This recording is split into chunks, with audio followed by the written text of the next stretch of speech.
place where they store a lot of, the government. It's documented. They have their own ever since the Nazis. Yeah. In the 1940s, created their own hovercraft. It was called the Bell. An absolutely fascinating amount of light years ahead of technology that they tell the public, because the technology that they have is light years ahead. Yeah. That this is all factual and this is reality. That there are beings out there who aren't human. That's a fact, 100%. These beings, we're being told that they're extraterrestrial. As a matter of fact, they're interdimensional.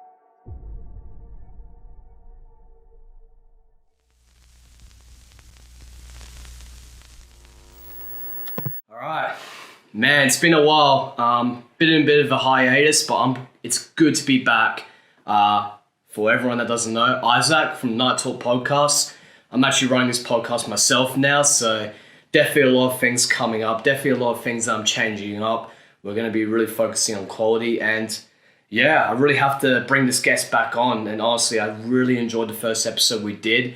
We really dove into some detail about some big topics, and I gotta admit, some of the topics we did talk about, boom, it blew up. It absolutely blew up on TikTok, and I like to appreciate the feedback and the comments we all got. Some lovely, some not, but hey, that's the podcast game. That's what we want to try and talk about real topics and real substances. But please welcome, his stage name is Gianni Caprice. I didn't mention that beforehand, so I do apologize.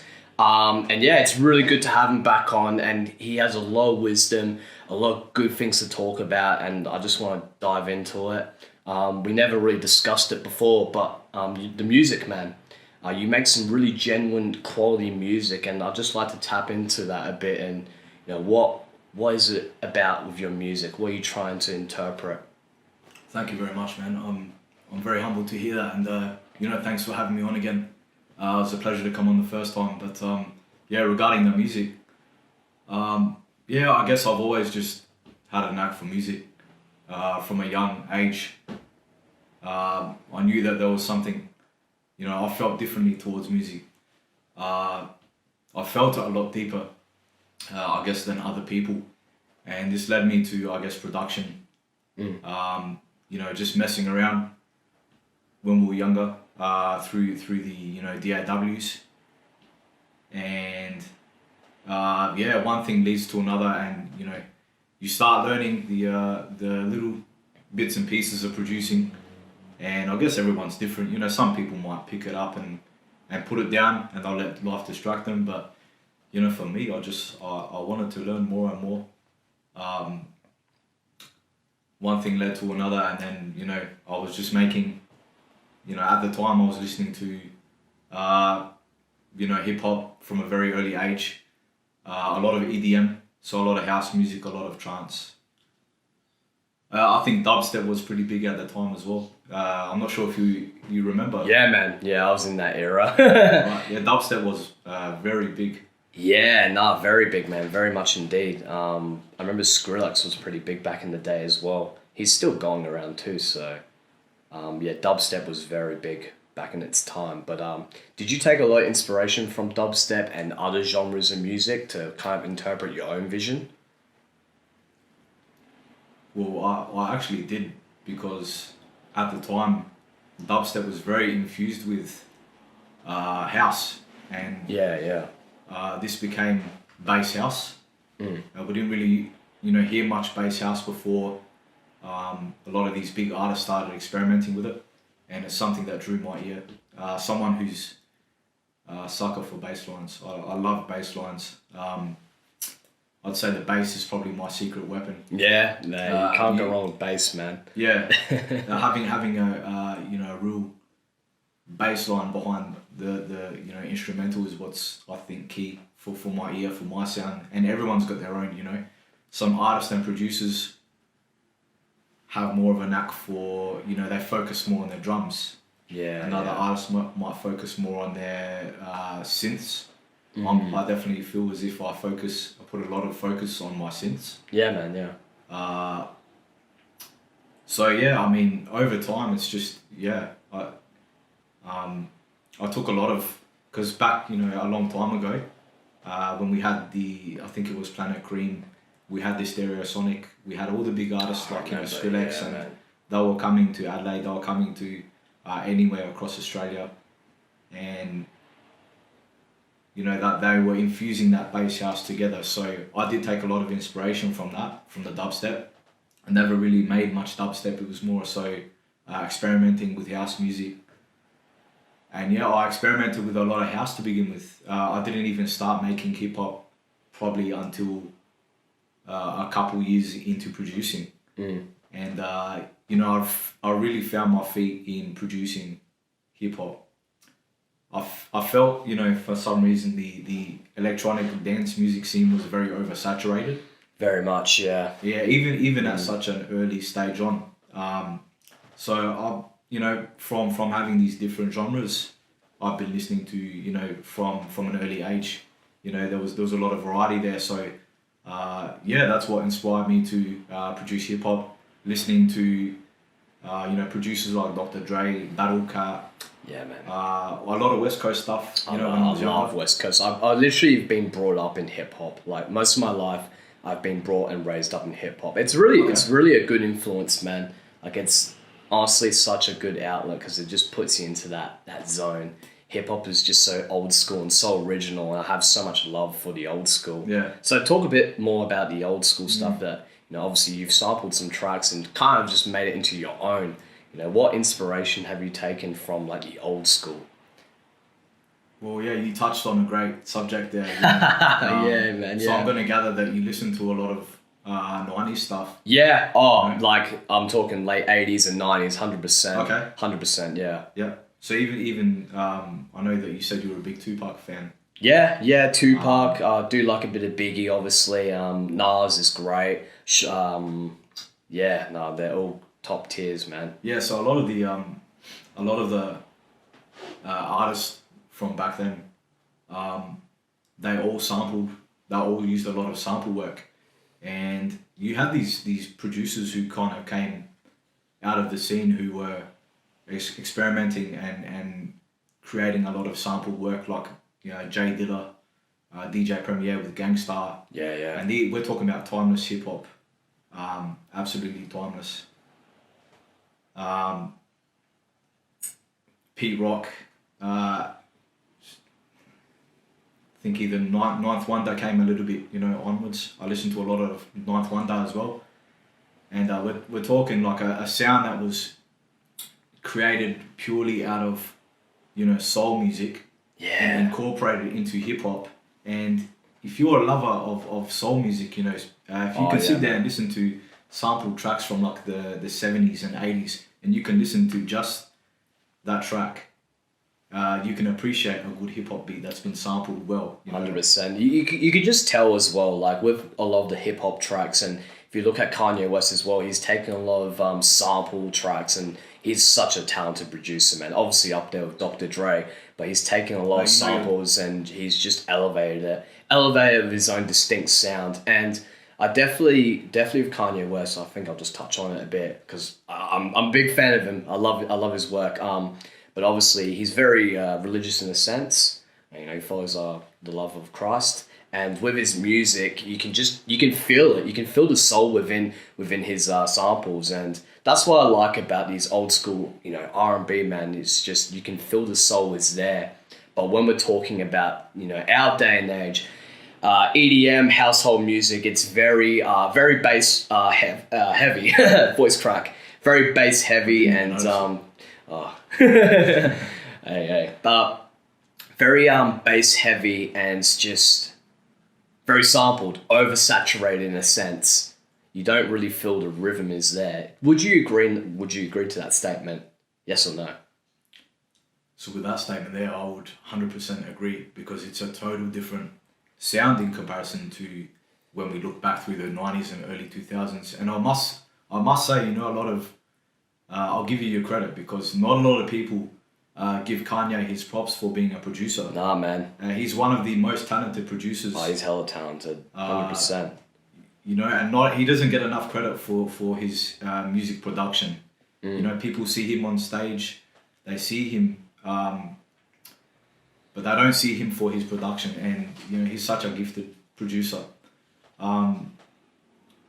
So yeah, I mean the scene is so different now. You know, looking at the rap, looking at the hip hop today, it's got, you know, a very different sound. Yeah. Not a lot of samples are being used anymore. I think a lot of the mainstream hip hop tracks are very inspired by, you know, using the 808 drum, the bass drum. They're very, very heavy on the hi-hats. And I think it's just centered around, you know, the drill music in particular. Drill music is kind of taken over the hip hop scene. UK drill especially is just elevated. If you're looking at like Central C, David, very talented individuals. Obviously Stormzy, shout out to Stormzy. Obviously we're not that close, but Stormzy elevated the drill game big time, and he really elevated UK drill to another level. And yeah, it's just obviously been put on the map since then. But Central C, David are probably the top names that are being talked about right now. But yeah, UK drill's just taken off. So I think that's why in this space, drill's just become so relevant within the hip hop game. 100%. It's I personally feel it's a whole different vibe, like a vibe to the original sampled hip hop that we saw a lot of during the 90s. See, growing up, I used to listen to just a lot of rare 90s hip hop. And you know, just having that ear for the old soul music, you know, because I can sit there and listen to like a record like over and over again, or like just a genuine, I have a genuine love for soul music in general, you know, and that's what kind of inspires you to give it your own flavor and your own rhythm. And this is where, you know, you can use hip hop and you can really put your own spin and flavor on that track, and it really is an amazing thing, you know. So I've watched a bit of your music videos as well, and they're actually kind of interesting. So do you do all the editing yourself? I'm very blessed to have a very talented videographer on board. Videographer? Oh wow, yeah. Because I've looked at some of the footage, and obviously I'm going to be showing this through the reels and that. Shout out! It's unbelievable, and I feel like with the videography that you've got with your music videos, it has a bit of storytelling there, and it's kind of interesting. So obviously with your label, with your stage name, Giant Caprice, you know, what is the story you're trying to tell through these music videos? What are you trying to illustrate with your music and the music videos? If that makes sense. I think the story that I guess needs to be told through the audio, you know, so whatever's matching the audio. I obviously put a lot of depth into my music, whether it's about a certain topic in general. You know, therefore it has to have a video with a lot of depth. Yeah, definitely. But I don't use music videos for a lot of my tracks. Maybe just some. A lot of you know, artists, and you know, props to them, credit to them for, you know, they'll release every single track, they'll have a music video, you know. But yeah, obviously, yeah, just having those tracks, and yeah, if you can find the right kind of you know, layout around the track, and you want the correct video to go ahead with it. Yeah, I guess it's all about having the idea and all about having the team on board that can help you. You know, very blessed and grateful to have a number of people that I work with in my team who helped me get the finished product. But you know, I do a lot of the project myself, so I oversee the whole project. So that's what a producer. A regular beat maker would just make beats and, you know, send them off to artists. But you know, for an example, I'll oversee the whole entire project. So I'll take care of the artwork, I'll take care of the video, I'll take care of the vocals, you know, whether they're mixed, and I'll have a you know, a master gentleman on board, you know, who's very gifted at what he does in the mastering business. So yeah, it definitely helps to have a team in your corner as well, because independency is another good thing, and we'll touch a bit more on that later on in this conversation. But definitely having a team on board is one of the biggest things. Like if you have someone in your corner trying to help push your motive and your vision, then they can actually see where you're coming from. And this is like another thing I'll probably touch on a bit about myself and why I've had such a long break. You know, obviously I've had to work out what I've wanted to do with the pod and, you know, just life, man. Like life in general, I've wanted to try and work out, and you have to take yourself out of the space. You know, you have to have some time and think, okay, you know, what am I actually doing? You know what, when you have too many people and their visions clashing, it can overturn the narrative of what you're trying to tell. And that's the reason why I had such a long break, and I just wanted to come back and, you know, really just get back into quality, you know, just going back to the roots of what made this, you know, special to me. But yeah, 100%, like having that team behind what you're trying to put out is so fundamental. And how does this help you improve as a person to a degree, having these people in your corner? Well, I think I spoke a lot about, you know, having the right people around you in the first podcast that we done. But I must give a lot of credit to the fact that I spent a lot of time, I chose to spend a lot of time isolated. So there'll be nights where I chose not to go out. There'll be nights I chose to stay at home working on music. Yeah. There'll be nights that I chose to spend on my own. This helped me have much greater self-awareness. I was able to, a lot of people I've found have a hard time spending time by themselves alone. Yeah. I think if you need to have a goal in mind, if you're very driven, I think spending time alone is crucial and key. 100%, man. I can't even argue that point. It's so crucial, and I definitely want to put that out there. Like the fact that you can isolate, and it is hard for some people because some people can't thrive on being isolated. But for me, when I took that time to isolate and have time to rethink a lot of things in life, I also became a lot stronger person. You need time to, so you just said it yourself. I mean, you need time to distance yourself from the noise. Yeah, distance man. yourself. The noise, 100%. So you can spend more time, you know, whether it's spending time with yourself, getting to know who you are, getting to have great self-awareness, and really focusing on your purpose in life. These are things that, you know, it's very difficult to focus on when there's a lot of people around, you know? Definitely. So it is important having people in your corner that are going to support you, but at the same time, don't be afraid to get it on your own, go your own path in life.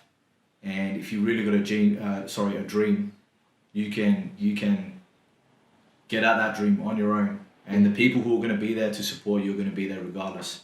If they're not there in your corner, it doesn't matter. It doesn't matter at all. Yeah, exactly. You know, man. don't be afraid to chase your purpose in life, whatever that purpose is.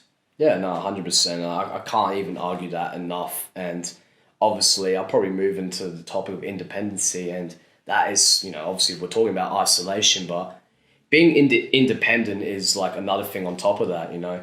Being independent shows, you know, the values that you've kind of like, you know, grown over time to. You know, you don't have to always rely on people. Yeah, it's good to have a team. I will say it's good to have that team and some people in your corner. And there's nothing wrong with having good friends. Like I'm very blessed, and as you should be as well, having good people and good friends in your corner. But I will say, when it comes to a business, you know, business mindset and just trying to put something out there, you know, as a musician, you definitely get that narrative. You have to be independent. And definitely in this state of the world, I think being independent is the way to go. And I think we're being driven by other forces, obviously, to, you know, not be independent and fall to a system where it's, you know, very vague and very bland. And hey, I might as well be real, and I might as well speak facts. You know, I don't want to sugarcoat anything here, but like, you know, this is what we're being pushed into, being, you know, put into jobs and being put into things that we're not enjoying. And I do think it is fundamental to go through that, because that can build your character. It either breaks your character or it either makes your character stronger. And this is the thing I was wanting to get into before we start getting into the depth of this podcast. Why is being independent so important in this day and age?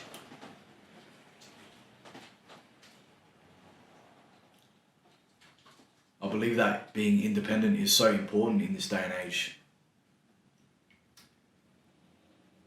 Because at the end of this day, you know, you've got yourself there, and you're born into this world alone. It's just you, and only you. Yeah. You know, so that's not coming from a selfish point of view, rather selfless. So having that time to yourself and being independent, I feel is very important. Also having, you know, love and care for others is also equally very important. But, you know, a part of being selfless is learning to have boundaries with yourself, create boundaries, you know, with people in your life. Yeah. And, you know, if we talk about music, for an example, and music being independent, it depends really, because all different artists have their own vision and have their own goal. Oh, precisely, yeah. Yeah, and you know, obviously you were telling me about your journey throughout life and how you've chosen to go your own path through independence. And so the music scene is very similar. Like, you have artists who choose to go independently their whole journey, and they can create a success out of it. You know, they're able to have people who enjoy their music. They're able to make music that they enjoy, that they want to make. They have an opportunity to really release music that, you know, fuels their soul and puts a message out there. So being a producer, I personally chose to go on an independent route. I chose to be very selective about who I work with. I'm obviously very careful about what kind of message I want to put out there to an audience. I think it's very important to put the right message out there. But it was never always like that. Yeah, I can say all the artists I've worked with, I'm very grateful to have worked with them, and it's been a great learning experience. Obviously, I'm a bit more focused now in a certain direction. Yeah. Wasn't really like that from the beginning, perhaps, but I've chosen to go that route. And yeah, the you know, collective that I've worked with, you know, I'm blessed, you know, to have worked with them, and like I said, yeah, the vocalists as well. It all depends on each different artist and each different individual, you know. Oh yeah, 100%. Like, every person to their degree has a selective vision, and like, music is very like that. Music is divided in so many niches. You got R&B, you got rock and roll, you've got drill, you've got all these types of niches within music itself. Like, it branches out. It branches out, obviously, and yeah. Look, it's very fundamental to be independent, because it helps you build your character, and it helps you grow and evolve. Like, I gotta admit, going back to when we were talking about the noise, you know, obviously the noise around you, for me, it was, you know, obviously there's, you know, outside factors and dramas that do occur. And in everyone's life, yeah. Yeah, in everyone's life, man, but sometimes you gotta take yourself away from that, take yourself out of that. And if it's a negative environment, you gotta take yourself pretty, you know, clear from that, and you really come to appreciate your own company, and this actually helps build your character. And I gotta admit, like, every single week, man, I've just been training, currently training with Benny. Shout out to Benny, man. I really appreciate you training me. It's been a blessing. We've talked about how much he's helped you just previously, so yeah, man. And probably another topic I'd like to get into as well, and this would be relatable to you, but outlets. Boxing has been such a good outlet for me. It's helped me build as a character. My mental health is way better, and I feel like I'm in my zen. I'm always in my zen. I feel most time, man. That's good to hear. Yeah, I feel very like at peace. And you know, what are the type of outlets? Obviously, you live in a very busy industry. This industry is very hectic. You know, there's a lot of things and a lot of things going behind the scenes that, you know, a lot of people don't know. You know, music is one of those industries for sure. Hey, comes with anything, but you know, what outlets actually help with that? You know, help you put you at ease, or help you deal with the stresses that you occur with. Well, fortunately enough, music is actually an outlet for myself. Oh, how about that? Well, hey, there you go. You're in the peaceful side of it. That's killer. Peaceful side of the industry, yeah.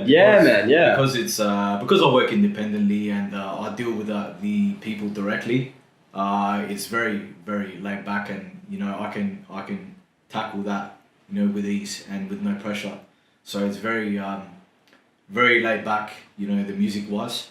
And going back to your original question, how I choose to what was it? How I choose to like how you choose to like what are the type of outlets? So obviously you've got music. I apologise, yeah. No, that's all good. Like obviously you've got music as an outlet, and yeah, you've clarified definitely you've got a good side of the music industry, which is hey, it's blessed, man. Yeah. Because my best mate Archie, I love him. He lives in a very hectic, very non-stop, gigging and traveling a lot. He's done big things with his band, but big ups to Archie. Yeah, 100%, man. He's in a very busy aspect of the industry. So he tackles a lot of that, and he's a very strong individual for that. But obviously, going back to what I was saying, like the outlets, obviously I've got fitness. And bro, I got to admit, I praise fitness without a doubt. Fitness is so detrimental, and it's so fucking good for your health. Swear, but anyway, it's explicit. But what are the type of outlets that actually do help you? So you got music. I think the biggest outlet would be having that relationship with the Most High. And, really getting into the Word of God. Music as well. Yeah. See, music takes the pressure off of life. So I still listen to a lot of house, garage, a bit of a different vibe, Yeah, I change it up a bit. I don't really listen to hip hop as much as I used to. But you really got to have that balance, like I said, between objective and subjective. So too much subjective is, not good, especially for a man. A man needs to, a man needs to, be able to be in control of his emotions all the time and be disciplined in that sense. Definitely, yeah. So a good balance of objective and subjective is very crucial. But yeah, like I said, the music, fitness.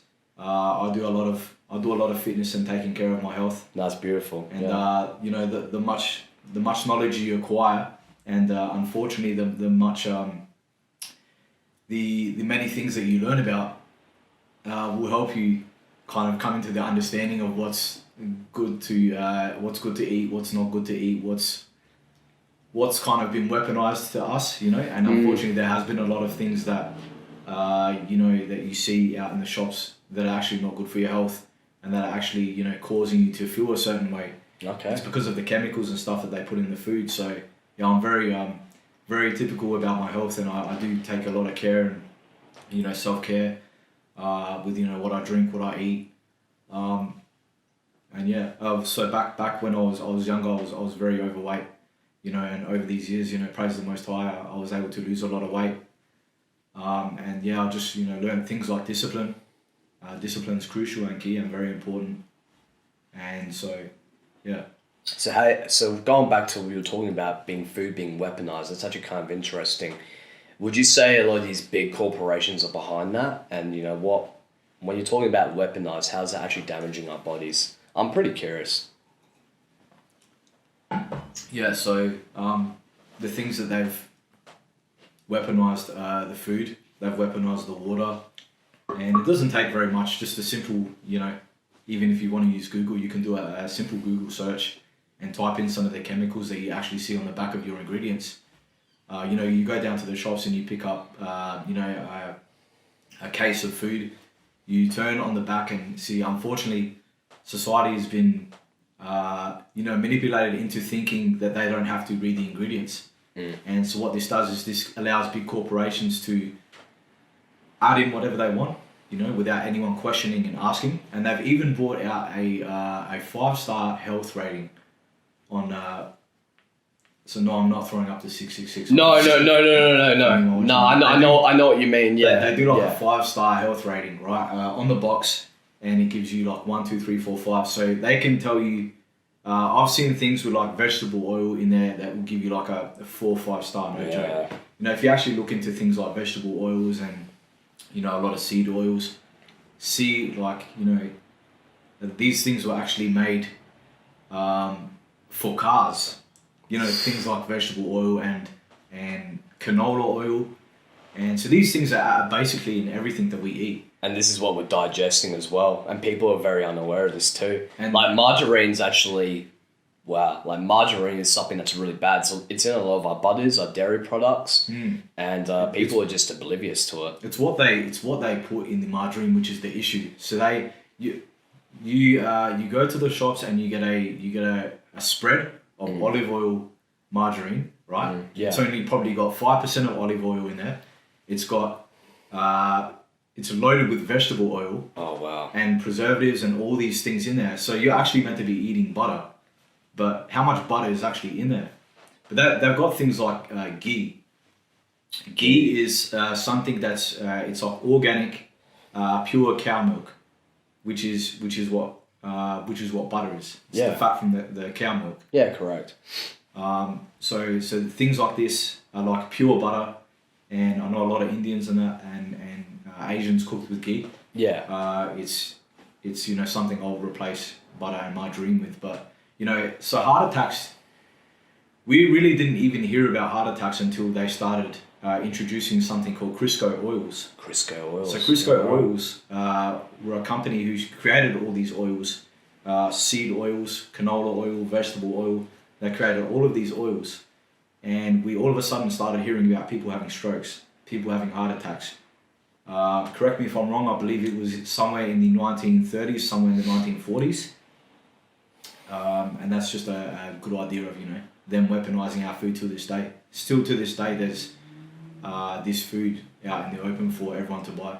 And yeah, you've got these big corporations. This is something we actually talked about. Our episode will be coming out tomorrow, actually, with Connor. This episode will be coming out a bit later anyway. I don't know why I mentioned, but we talked about, we're talking about corporations and how when, obviously, COVID-19 happened, and I don't really want to talk too much about that, but I'm just giving you like a scenario. Like when COVID-19 happened, these corporations like McDonald's, Hungry Jack's, KFC, Domino's, you name it, the big corporations, I'll even throw Subway in there because they're definitely not healthy, and there's a lot of proven facts to that. They were all still open. You're thinking to yourself, why these big food, takeaway industries are still open when gyms were closed, all the health clinics were closed. They were the first things closed. So this was a driving factor that I believe that people were urged into a laziness. Not all people, I think a lot of people in that period definitely became more independent, individual, and fitness became a priority. For some people, I'm not judging everyone. What everyone does is what everyone does. Oh, hey, yeah. But even the liquor stores were open as well. Yeah, the liquor stores were open in the middle of a pandemic. Yeah, the churches were closed. Yeah, the gyms were closed. Exactly. The liquor stores were open. So that's all right. Yeah. So what I was trying to say is, I know. Unbelievable, right? Yeah, I know. It's ridiculous, man. What I'm trying to say is, all these corporations that are making billions of dollars, right, were still open. And you think to yourself, why were they open?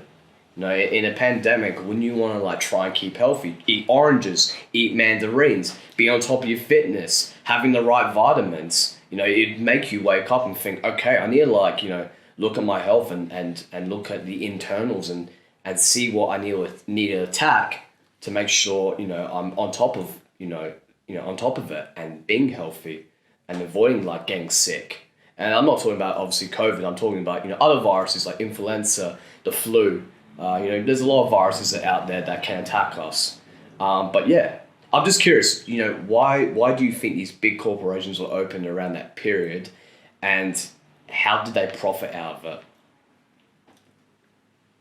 So the organisations you're referring to, are McDonald's, all your takeaway food joints, because we're going into food, and now I think we'll dive into these corporations, man. Well, there's 6 large major corporations that own pretty much the entirety of I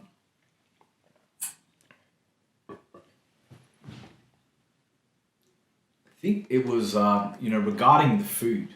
Yeah, man. Just in general. So there's 6 major corporations who own most of the businesses around the world that might have changed right now. Yeah. Regarding food, you've got these corporations, and there's clearly an agenda behind.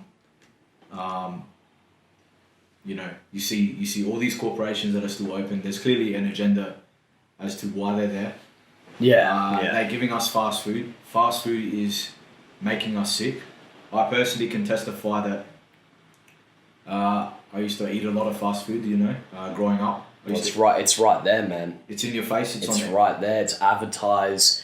You've got McDonald's, obviously, there is good things about it. They obviously support cancer research and that, so there is these fundamentals, but they're sponsoring a lot of these, I believe that they masquerade, So they pretend that they do good, they support cancer research. Oh, yeah. In reality, just like a lot of these, they come across as philanthropists.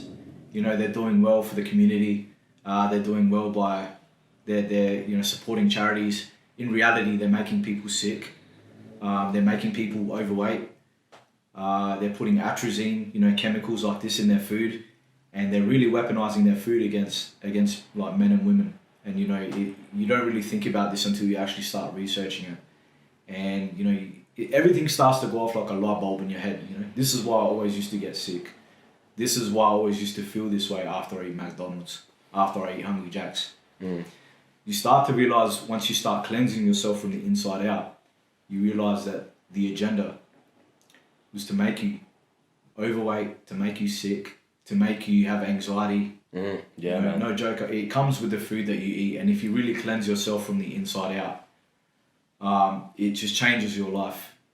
So if you have a life where you're just generally watching what you eat, watching the ingredients, always reading the ingredients. We've been trained from such an early age not to read the ingredients. These things are absolutely crucial and key. So always looking out for seed oils in your products. These things will lead to an early death. And without doubt. Just like many other things that have been, perpetrated on humanity. Oh yeah, definitely. Why are these things allowed to still be there? If they knew that they caused heart attacks back in all of a sudden the 1940s, why did they allow these chemical products to still be on the shelf today? Yeah, exactly. Why didn't they get rid of them in the 1940s? There seems to be some kind of agenda why they're there in the first place.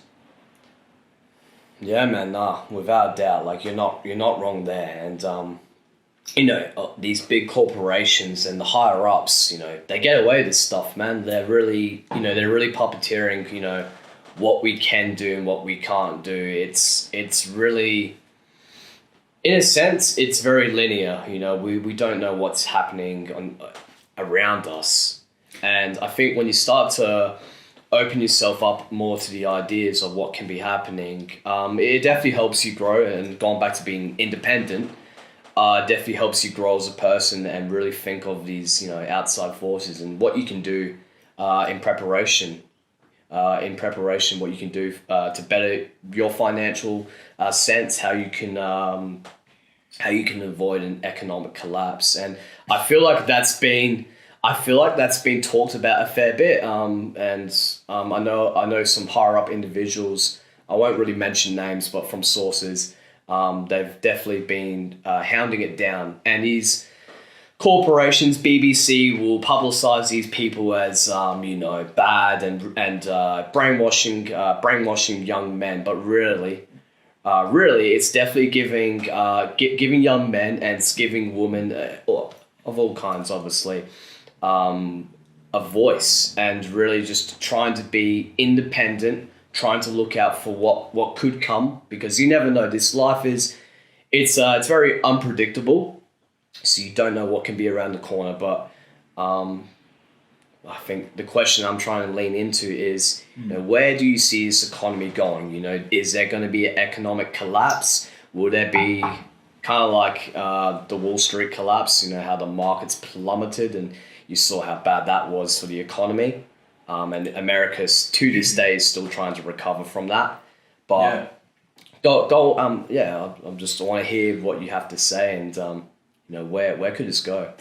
Well, first we need to establish who are these corporations like BBC. Who are these corporations that are controlling the media? Like I said, a couple of years ago, there were 6 major corporations who own and control the entirety of the businesses around the world. I'm not talking small businesses, by the way. Surely your viewers will be able to. Oh, yeah, correct. Yeah. I'm talking about major corporations. So we need to establish who they are and what their goal and purpose is. So we get the BBC, for example. They would demonise and criticise anyone who comes out and speaks the truth. I'll give you a good example. There was one of the people who was very close to BBC. As a matter of fact, he had a show on the BBC. His name was Jimmy Savile. Yeah, okay. He was a vicious sex predator. He was a known child molester. He was friends with Prince Charles. He was friends with all of the people at BBC. He was a known sex predator. The BBC done their best to cover his tracks until the day he died. Right? So, First of all, we need to understand that there's an agenda behind the BBC. There's an agenda behind all of these massive corporations. They'll be the first ones to demonise and criticise someone who speaks out because they are nothing but a propaganda machine. They're a weapon against humanity, and they are owned by people who don't have our best interest at hand. Is this something that you've come to believe? Have you have you researched into this? Yeah, none of this is my opinion at all. This is all factual, and this is all from primary sources. This is all on the. This is everywhere and anywhere. This is primary source factual information. So we have to be very careful that we don't put our opinion into things like this, because our opinion can take away, the truth out of what is actual reality. So we need to be careful that we don't put our own opinion in. We can have our, suspicions. Yeah, of course. And we can connect the dots ourselves. And I think it's very important to not be lazy. No. Not be naive, and look into things, Understand what things are before you're watching them. I think it's very important and very critical. So, you asked me about an economic collapse. Once again, we have these corporations who own the media outlets, who own the news. They seem to be painting a picture like everything is okay. They seem to be painting a picture that our economy is doing fine, when in reality it's a far cry from how things are actually holding up. And I'll give you a great example. You can go on the US debt clock right now, and you'll see that the US is over $30 trillion in debt right now. Shit. And it's only going up. That's unbelievable. Just to scrape the surface. Wow, that's unbelievable. So who are these people? The United States of America, who are they in debt to? They're in debt to something called the Federal Reserve. Right, Federal Reserve, and what? Because people need to ask themselves where money comes from. Correct, yeah. Where does money come from? Who prints the money? When you start asking yourself these questions, you start to realize that, okay, the government doesn't print money. Where's the government getting the money from? Yeah. Yeah, so to a sense, are you trying to tell people to be more diligent, trying to be more careful in a sense, and more likely, research into what's happening around us? Or are you trying to tell people that, there's maybe something on the horizon? Again, I wouldn't know this. I haven't researched into this. This is just me asking a question. Well, it appears that things are going south, and they're going south very quickly. and I'm not talking about down south. I'm talking about things are going south like you wouldn't believe. I believe the economy is and this is in my opinion, we're hanging on by a thread. All it's going to take is one major event to happen. You could wake up the next day with $0 in your bank account. We've had several cyber attacks that they're broadcasting on the news. They're looking for a perfect scapegoat to create an event, to create a outcome where they can blame an event on a hacking organization, on pretty much any desired type of way that they can portray an outcome, that there's some sort of boogeyman. They need to blame a boogeyman. Yeah. And people need to understand and be aware that this is their own government that's doing this against them. Oh, yeah. You know? Oh, yeah. And it may be very hard for some people to believe, but there's something called Stockholm Syndrome. And Stockholm Syndrome is something where the captive falls in love with the person who has them captured. And they are constantly enslaved to the captor. And they refuse to believe that they would do such a thing. This is called Stockholm Syndrome. Stockholm Syndrome. And unfortunately, a lot of people do suffer from this when, you know, and some of it is willful, some of it isn't willful, because, you know, a lot of people, these are the people I feel sorry for. They're trying to maintain a family. They go to work every day. They don't have time to think about these things. They have to understand that the government they have them like a rat in a wheel, and they have them that way. They have them that way so they can take advantage of it. So to a sense, very confined, and what you're trying to say is oblivious to what is actually going on? Yeah. Oblivious to the fact that it doesn't seem like it's reality. It seems like anyone who tries to tell them things like facts and who tries to, I guess, wake them up in a sense of to some certain things which just don't seem right. They would label these people and have them think that, you know, nah, this isn't right, you know. They've got people in a state where a lot of people are unfortunately very naive. Like I said, some willful, some not very willful. Would you say to a sense maybe gullible? I'm not calling out people being gullible, but, you know. Gullible, yes. And it's the way that they've portrayed and designed society over the years. And even the men as well today, what they've done to, you know, masculinity as a whole in general. You know, masculinity is under attack. And they've you know, unfortunately, the men are the pillars of you know, so the men are the you know, not in a sexist way at all. No, men are the pillars course, of society, you know.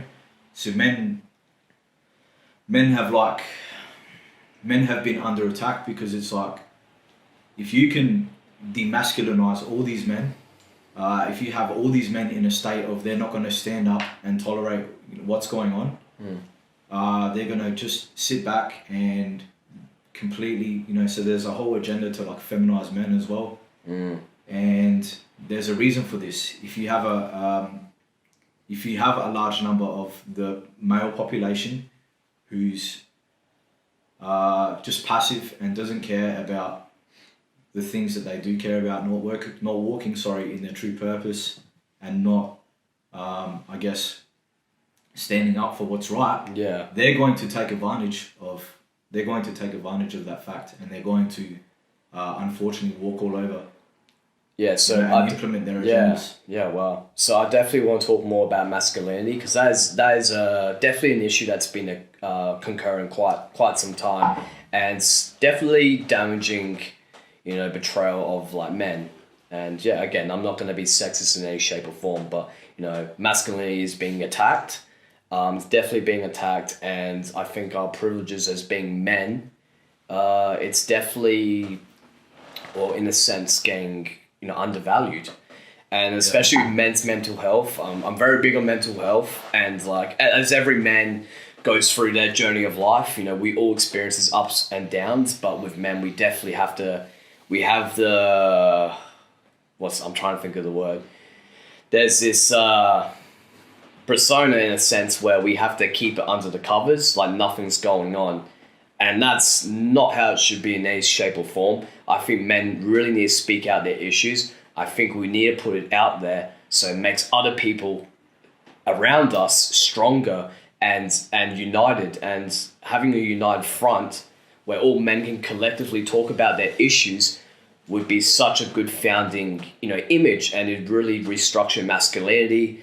It really put a strong perspective of why masculinity is so important and fundamental. What would you say to an extent is very fundamental to a young man trying to grow up in this world, and what would you say to the young men that are going through these challenging times, and how would you in a sense encourage these men to push themselves and become their true form? Well, speaking from a male's point of view, obviously I'm not a female, so I can say for a male's point of view, one of the biggest weapons against young men is pornography, and I was a victim to it myself, and I believe that it destroyed a lot of my adolescence, because this is an addiction that I overcame.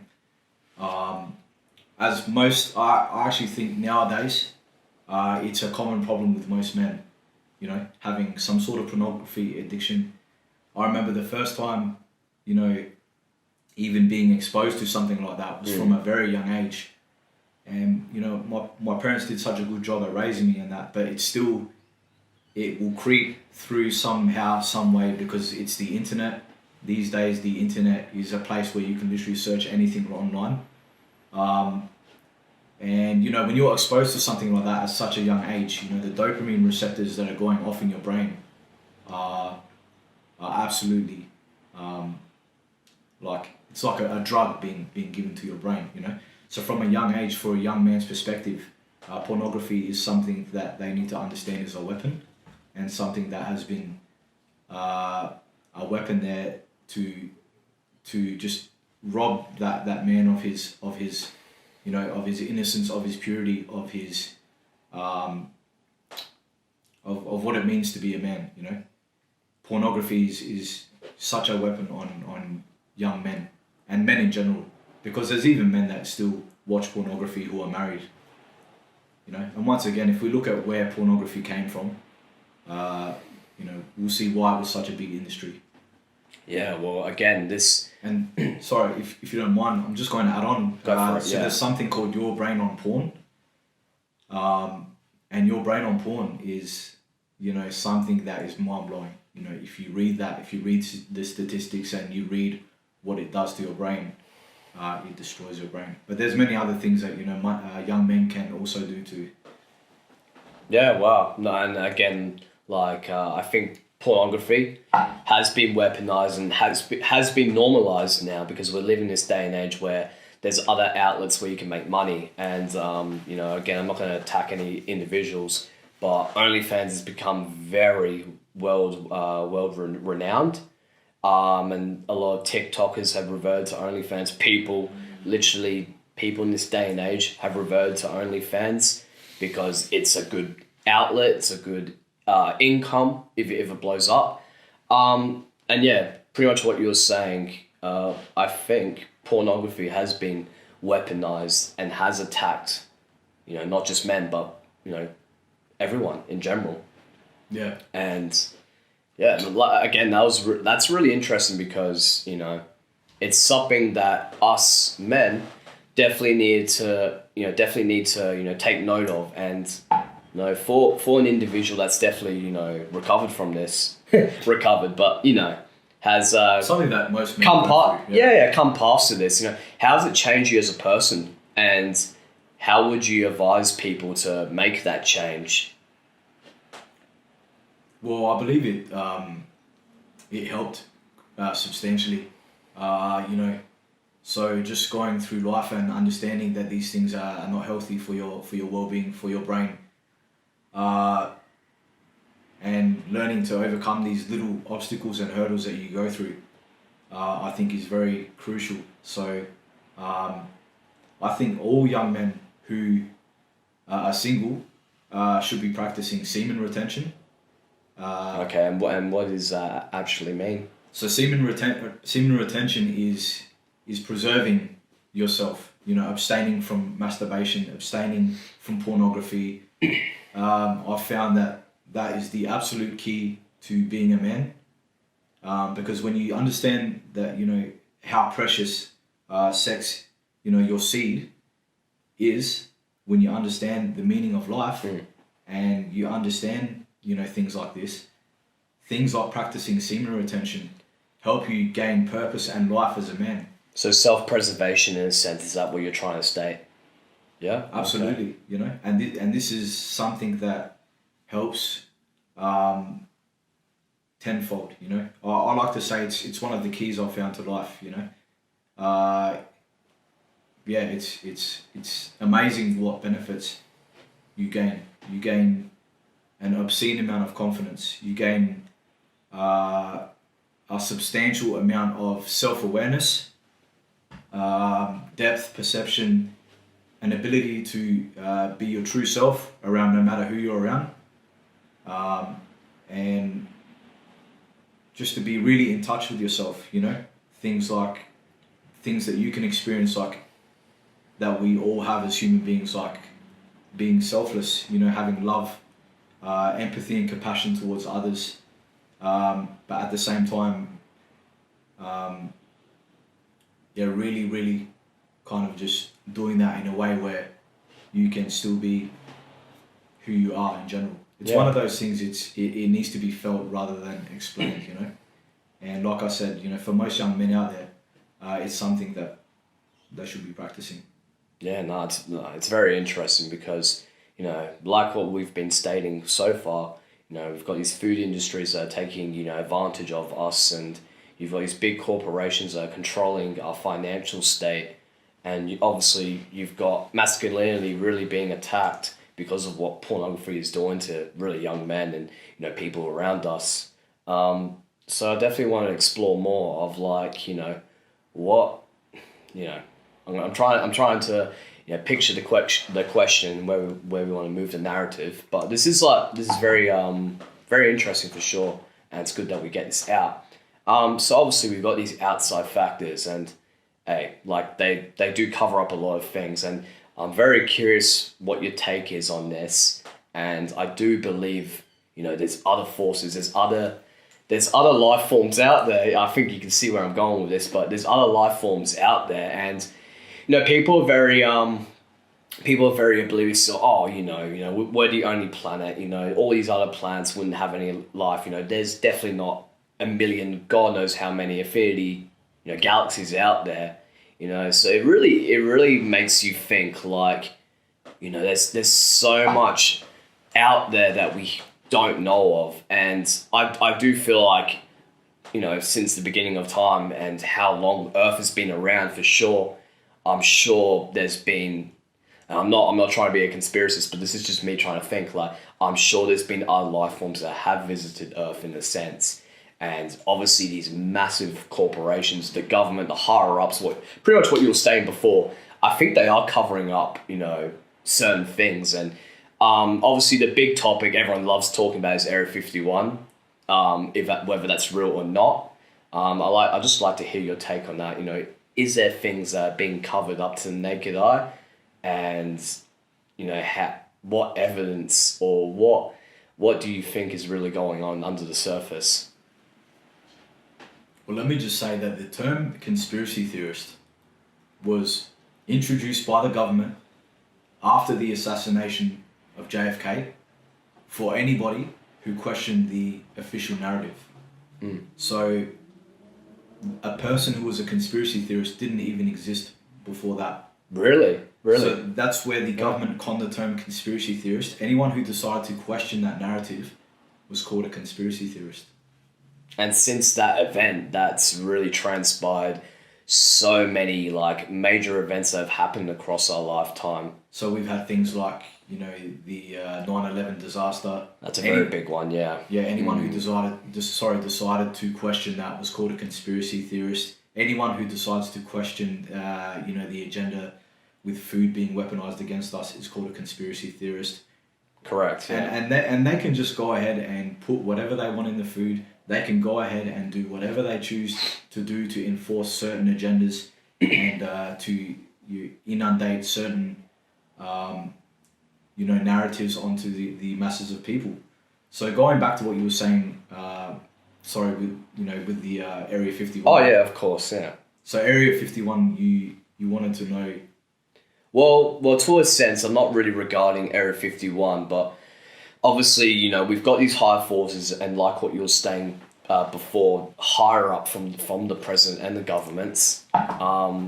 I think there's a lot of things that are undercovers. Area 51 is one of those sites that, who knows, probably holds a lot of very artificial life forms, maybe high-tech weaponry. We don't know. This is us, theorizing, what could be under this facility. And people, obviously conspiracy theories have been brought from this subject, let alone, and there's been, thousands of conspiracy theories coming from this.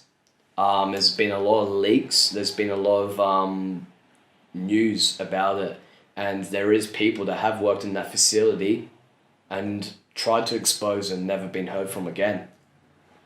So it's very fascinating, and you wouldn't know what is going on under there. But obviously what I was trying to say, and I'm making it very broad, but I'll try and narrow it down. Obviously what I'm trying to state is, is there things that are being, under the covers? Is there evidence that no one has known of yet? You touched on a very interesting topic. I know, and the reason I'm very, very curious to hear your take. The reason why I say that is because, from such an early age, I was just fascinated by UFOs, and I'm talking about, since a little child. I was fascinated with UFOs. I was just obsessed with supernatural, and this is what later led me onto my path with the Most High later in life, because I wanted to understand the truth about UFOs. What are these aliens? I was just obsessed with the X-Files. I've still got all 9 seasons of the X-Files sitting at home. I used to watch X-Files religiously. I used to watch it religiously because it just, there was something about the unknown that I was really drawn to as from a young age. So the X-Files, it really touches on I guess everything supernatural, from the aliens to the UFOs. And after watching all 9 seasons from a young age, I wanted to know more about aliens, wanted to know more about UFOs, and kind of led me to what the truth as to what they actually are. Researching things like Area 51. Area 51 is obviously a government protected site. No one has access to it, and yeah, it's a place where they store a lot of the government. It's it's documented. They have their own, ever since the Nazis in the 1940s created their own hovercraft. It was called the Bell. You can go and look this up. This is not my own opinion. So the government can create their own metallic crafts. They're like an absolutely fascinating amount of light years ahead of technology than they tell the public. So they tell the public that they have a certain amount of technology, when as a matter of fact they couldn't be any further than telling such a lie, because the technology that they have is light years ahead. So they have the ability to create these metallic crafts, but unfortunately the deception doesn't end there. So they can create these crafts, but people have to realize that the technology that they have technology, holographic technology, that they can create holograms And I've seen this. I was watching this this video the other day. I think it was in China, and they were showing a shark jumping out of the water, and it looked that real that the people actually literally just started running away from the water as the shark jumped out of the water. I've seen like, whales flying through the sky, this holographic technology that they have. So this kind of technology can make something look real when it, as a matter of fact, is actually fake. They have this kind of technology. There was an incident in America called the Phoenix Lights or something like that, where a massive UFO flew over the state of Arizona, and you know, after seeing what that was, there was a person who was a Men in Black who claimed that they were Men in Black. You know, because this all comes from, you know, real life. You know, Will Smith and Tommy Jones. Yeah. It all comes from, they get the ideas. They love putting the truth in movies. Yeah. Truth in movies, lies in news. They'll tell you lies in the news, but they'll always put truth and predictive programming in movies. You know what another good movie? Desensitize you to you know what another good movie was? It's called Nope.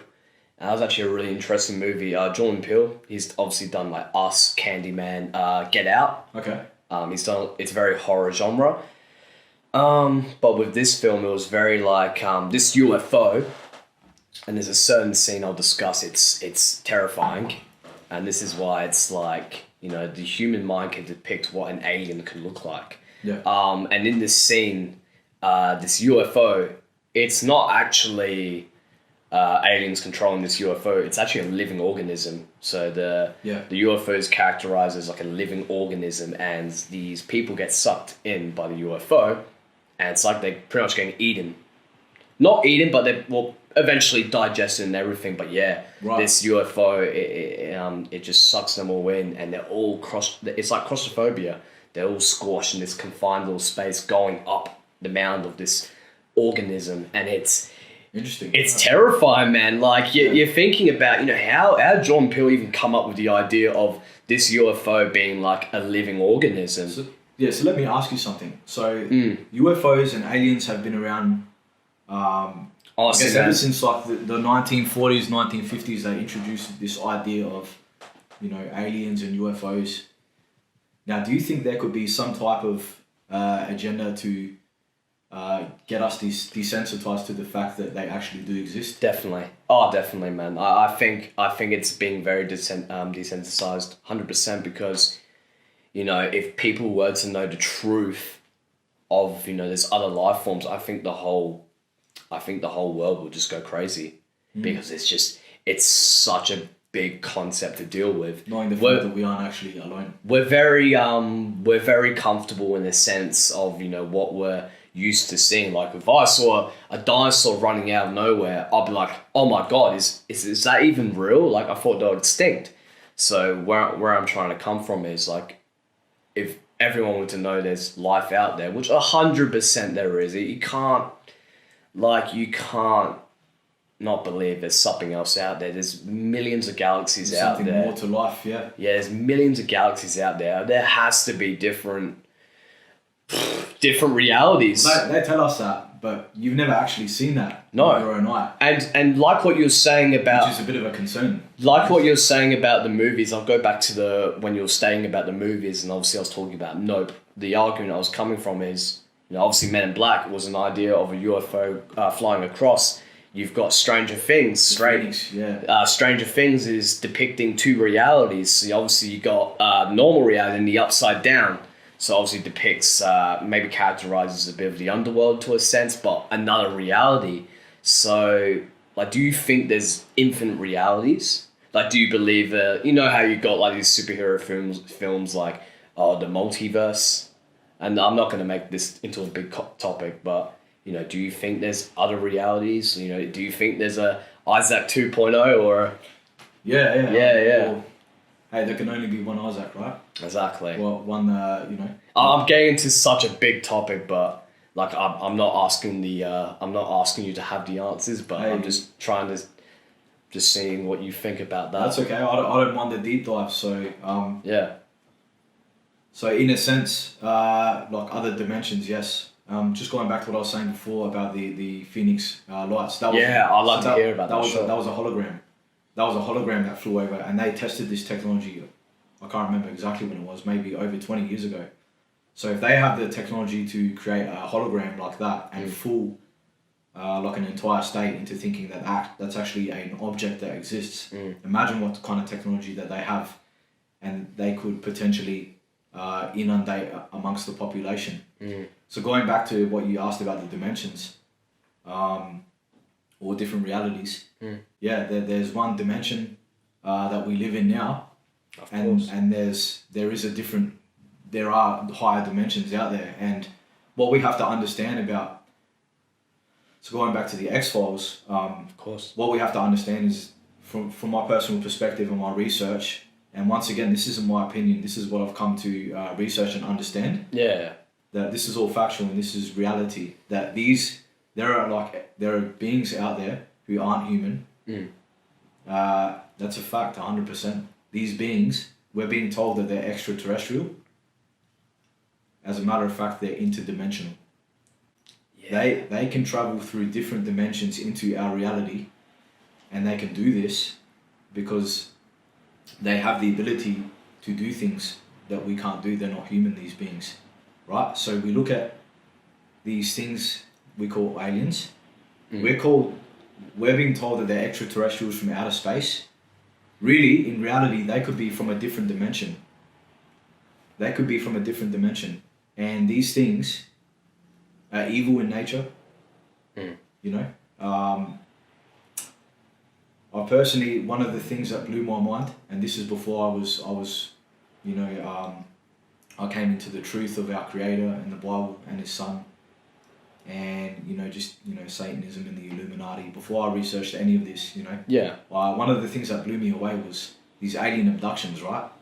Because these things actually happen. People will get abducted by these aliens. There's been countless stories that have been like undercovers. There's been newspapers about there's been Joe Rogan. He actually interviewed a guy that actually underwent a near abduction, and he just goes in detail. And I can't remember his name. Was that Travis Walton? Yes, Travis Walton. Yeah, so that was another movie, Fire in the Sky. That was a good movie. I remember watching that when I was younger. But we have to understand that these things are interdimensional beings, and so.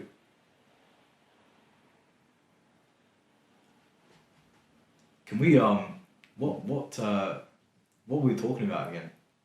We're pretty much just talking about like aliens. Yeah, did you ask me? I was going to go somewhere with that question that you asked me. Yeah, like do you believe? I'll keep this all in as well, but are we believing that there's like other dimensions? So how you got Stranger Things, and it's got like the upside downs. It's like the same reality. This is like very like physics, very like confusing. Obviously, like we're not supposed to know everything. But obviously you've got, the upside down, which is, the same place, but different reality. There might be something that's different, completely different about. So obviously we're talking about the aliens.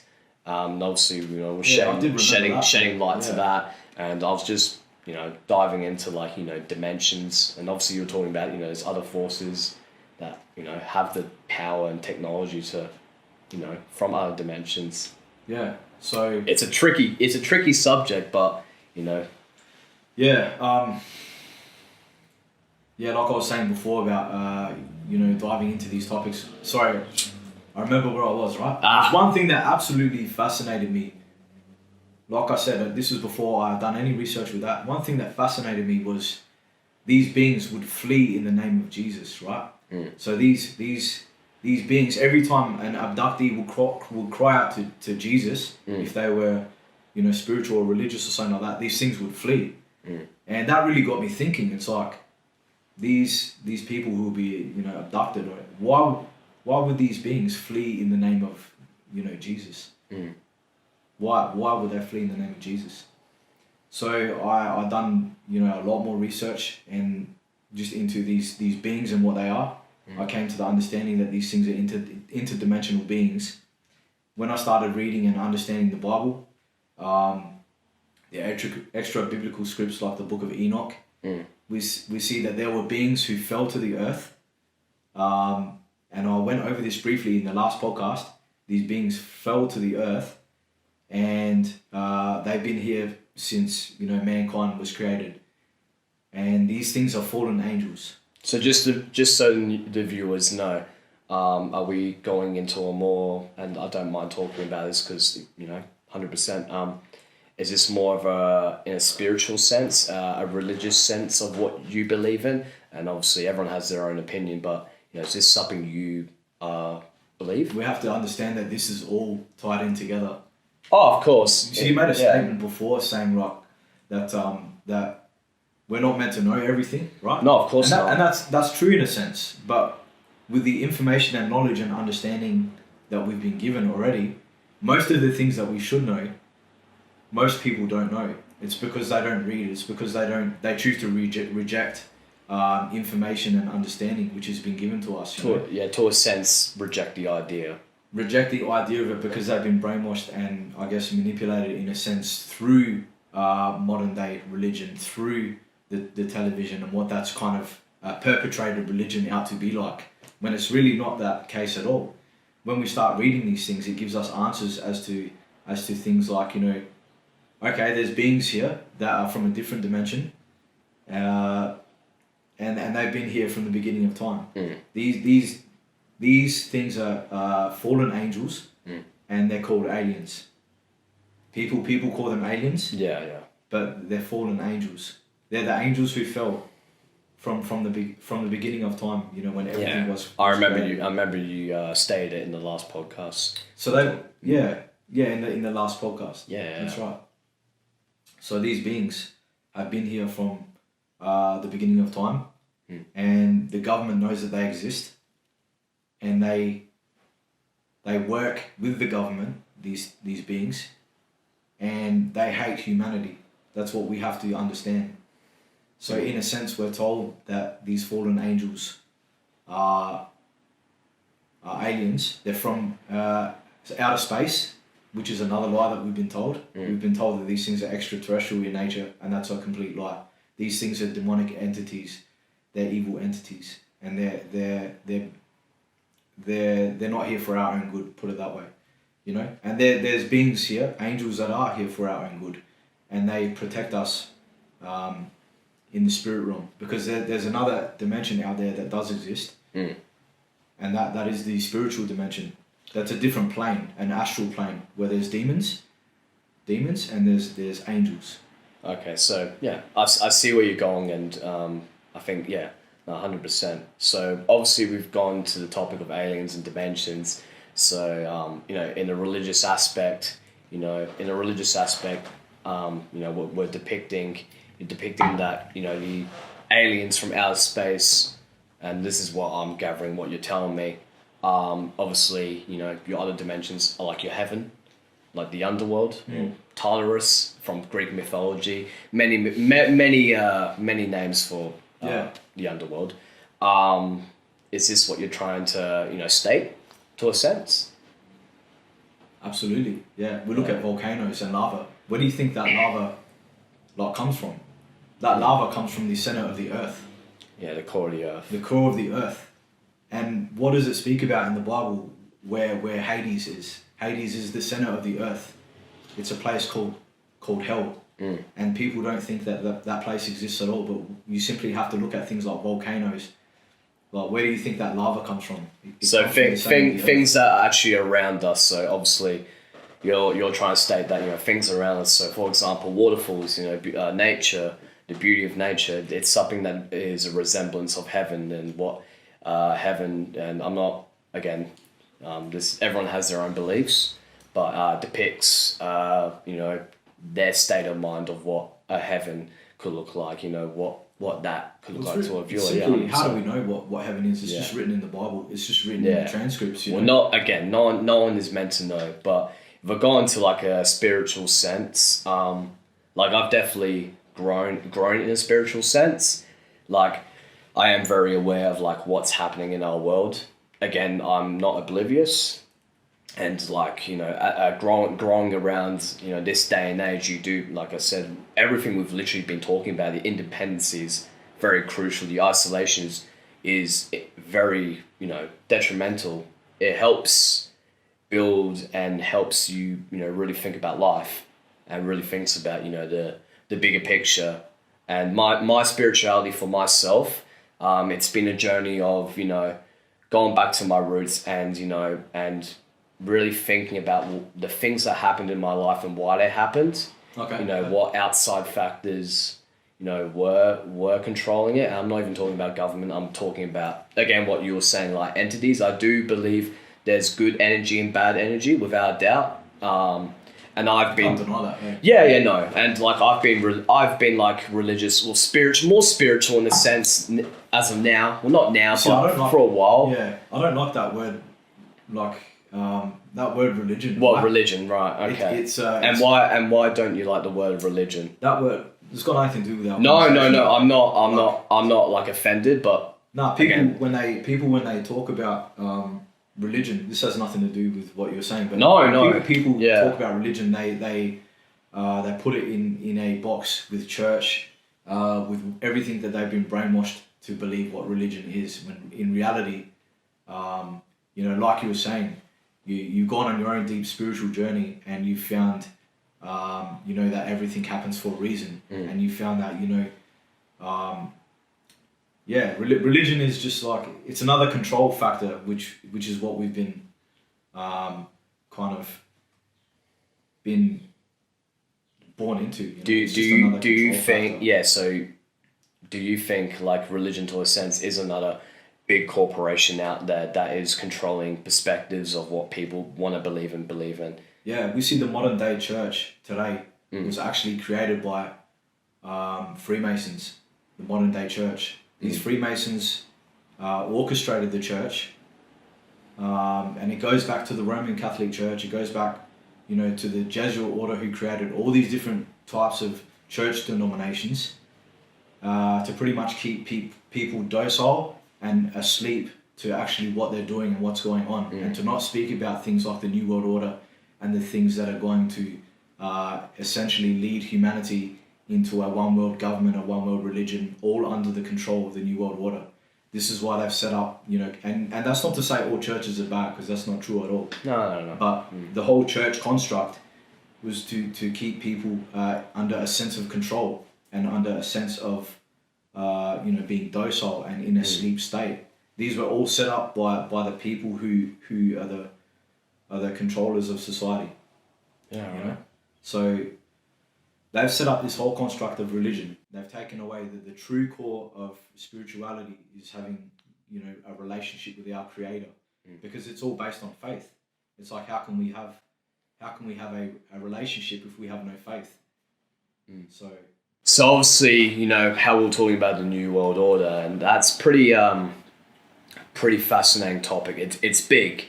It's something larger than us, obviously, and what we're really going on about, these corporations, and then spanning onto the whole deception of aliens, and gone beyond that. It's very, very intriguing to the sense, but I do feel like we're moving towards. I think we definitely feel like as an economy, there's big changes.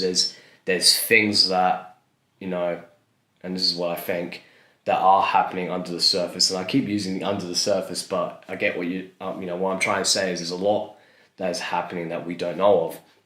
And, I would like to hear your perspective and what you believe and what you have researched about the New World Order. I'm very intrigued. So, since the early 1960s, we can go back to George W. Bush's first speech. Sorry, it wasn't his first speech, but he said that we all need to bring about some global idea, a new world order. I can't remember exactly where he held this speech. We hear all the main presidents talking, this day, about a new world order. They bring it up at the World Economic Forum not too long ago. They said, "Are we ready for a new world order?" They said that. We've heard Joe Biden talk about this new world order, the current American puppet president, and because because that's what the presidents are. They're puppets, really. You know, they're not pulling the strings at all. They get orchestrated to play a role. See Joe Biden right now playing this role in the White House where he's constantly falling over and you know, falling down the steps. This is all by design. This is all by design to make people believe that he's you know, intentionally crashing at the United States of America. So you're thinking, and sorry, I'm veering off to obviously the main question, but because I just did that as well. Yeah, but just veering. I was getting there, don't worry. Yeah, veering off to the main question, but that's pretty interesting. Like, you know, so really, you think that Joe Biden is actually, you know, putting on an act to a sense? Absolutely, like, it's symbolic. What he's doing is symbolic. Falling down constantly all the time, pretending to fall off his bike because he's an elderly. So it's not the fact that he's old; it's actually to a sense of, you know, is it what do you think the acts of what Joe Biden is doing is publicizing to the public? We're seeing the fall of the United States of America. We're seeing the end of the you know, Western powerhouse, the dominance of the United States of America. We're seeing the end of that, and we're seeing Joe Biden falling over all the time. People have to understand that that's symbolic in nature. See the New World Order, the Illuminati. They speak through symbolism. You see, Manly P. Hall, who was a famous 33rd degree Freemason, he said, when humanity learns to read the language of symbolism, a veil of eyes will fall from the eyes of man. So when you learn to read symbolism and you understand that these people in power, everything they do is symbolic in nature. They use signs and symbols to communicate. They use signs and symbols to orchestrate their plans. They map out what they're doing and they tell you what they're doing in movies. It's called predictive programming. It's all symbolic in nature. They're doing this because in order for them to rid them of their evil, these Satanists and these Luciferians who are controlling society. So is that what you're referencing, you know, these, you know, is that what you're referencing, the New World Order is pretty much controlled by these elite people who have control over humanity, and they're not our friends. We've heard Ted Turner, we've heard Bill Gates, we've heard these high, you know, profile billionaires all talk about depopulation openly. There's a monument. Okay, so it was created by someone anonymous called R.C. Christian, which I believe is a acronym for Rosicrucian, but which is another secret society. So this was orchestrated in Georgia. It was called the Georgia Guidestones. On the Georgia Guidestones, there's a 10-point plan, and the first one, it's written in all different languages, but we'll go, like, obviously being in English. The first plan was maintain humanity under 500 million. And what's that mean, the 500 million? In perpetual balance with nature. So if we look at how many people are on the earth right now, I know a few years ago it was 8.5 billion, but I also know that that's dropped dramatically right now, for also certain reasons that the New World Order, you know, has perpetrated. I will say one thing, and this is, again, it's veering off to the topic. That's okay. I'm just going to be very vague with it. I feel like now with what has come out in these previous years about the vaccinations and how, you know, it's meant to help and meant to protect you from COVID-19. Again, look, I'm just stating it. I don't think after that whole experience, and I'm not frightened or anything like that. Like, look, I'm very aware of what, you know, it's doing to some individuals. It doesn't frighten me. It's like, you know, this is life, and this is the things that these, you know, the higher forces are up there controlling. Anyway, I'll be vague about it, but like, I will never be persuaded by fear or persuaded by something higher than myself, in the higher ups, to make a decision but myself. that it's helped me grow as a person. And obviously certain people have taken it for their own reasons. I get it. I don't want my grandparents to get ill because of me. I think that would be a very hard for me to live, to know that I could have been a cause to that. So I get in some illustrations why people did the vaccinations, and like I just want to say, from my point of view, I will never be persuaded by fear again. Never. And it's definitely made me rethink. It's definitely made me think about the state of the world, and especially what we're talking about. So it's changed your ultimately. It's the outcome of life. It's ultimately changed my outcome of life. It hasn't damaged me. Like, look, I'm still living and breathing. Like I'm more alive than I've been before. But I've definitely, I will not be persuaded by fear. I will not be persuaded by someone telling me this and that. I will, I'll be the one making those decisions. And I feel like with everything that happened in that period, it was really a factor of controlling.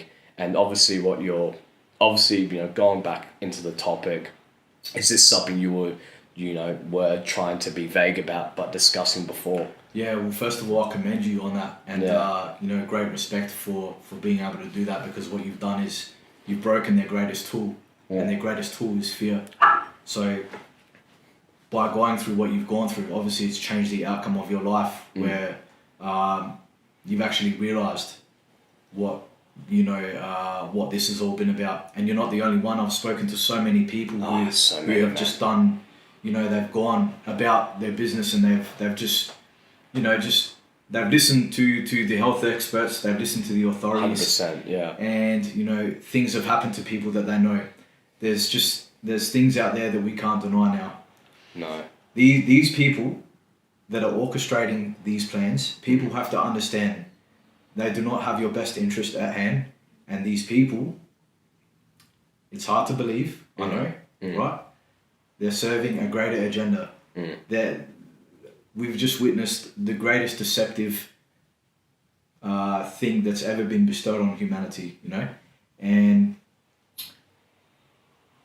it's been painstaking to help wake people you love up, because I think a lot of people have gone through this, but obviously builds great character and great strength. But in a great way, there's also been a lot of people who have woken up to what's going on, because we can see constantly.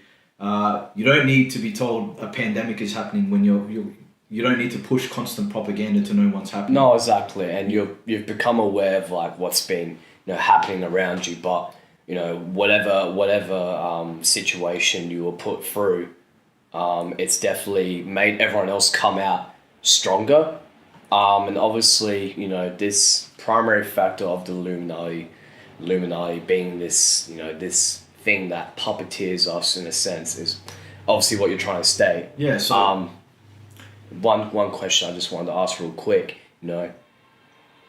Obviously this whole thing has made our economy and everyone around the world divided.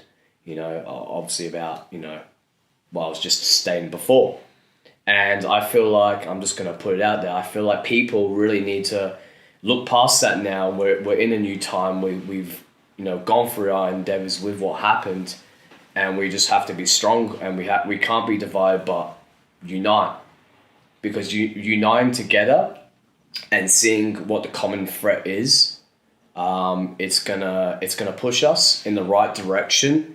And when you find peace in what you've gone through, it's only gonna make you a stronger person. That's all I'm gonna say about that topic. Spot on, my brother. Very well said. But back to what you were saying, with the new order and the Illuminati, I'll just let you continue on with your story. Yeah, that was beautifully put. Look, the powers that be, we can call them the powers that be. These people don't have our best interest at hand, right? So going back to the New World Order, we're constantly hearing them push this one world order. So we have to understand that their way of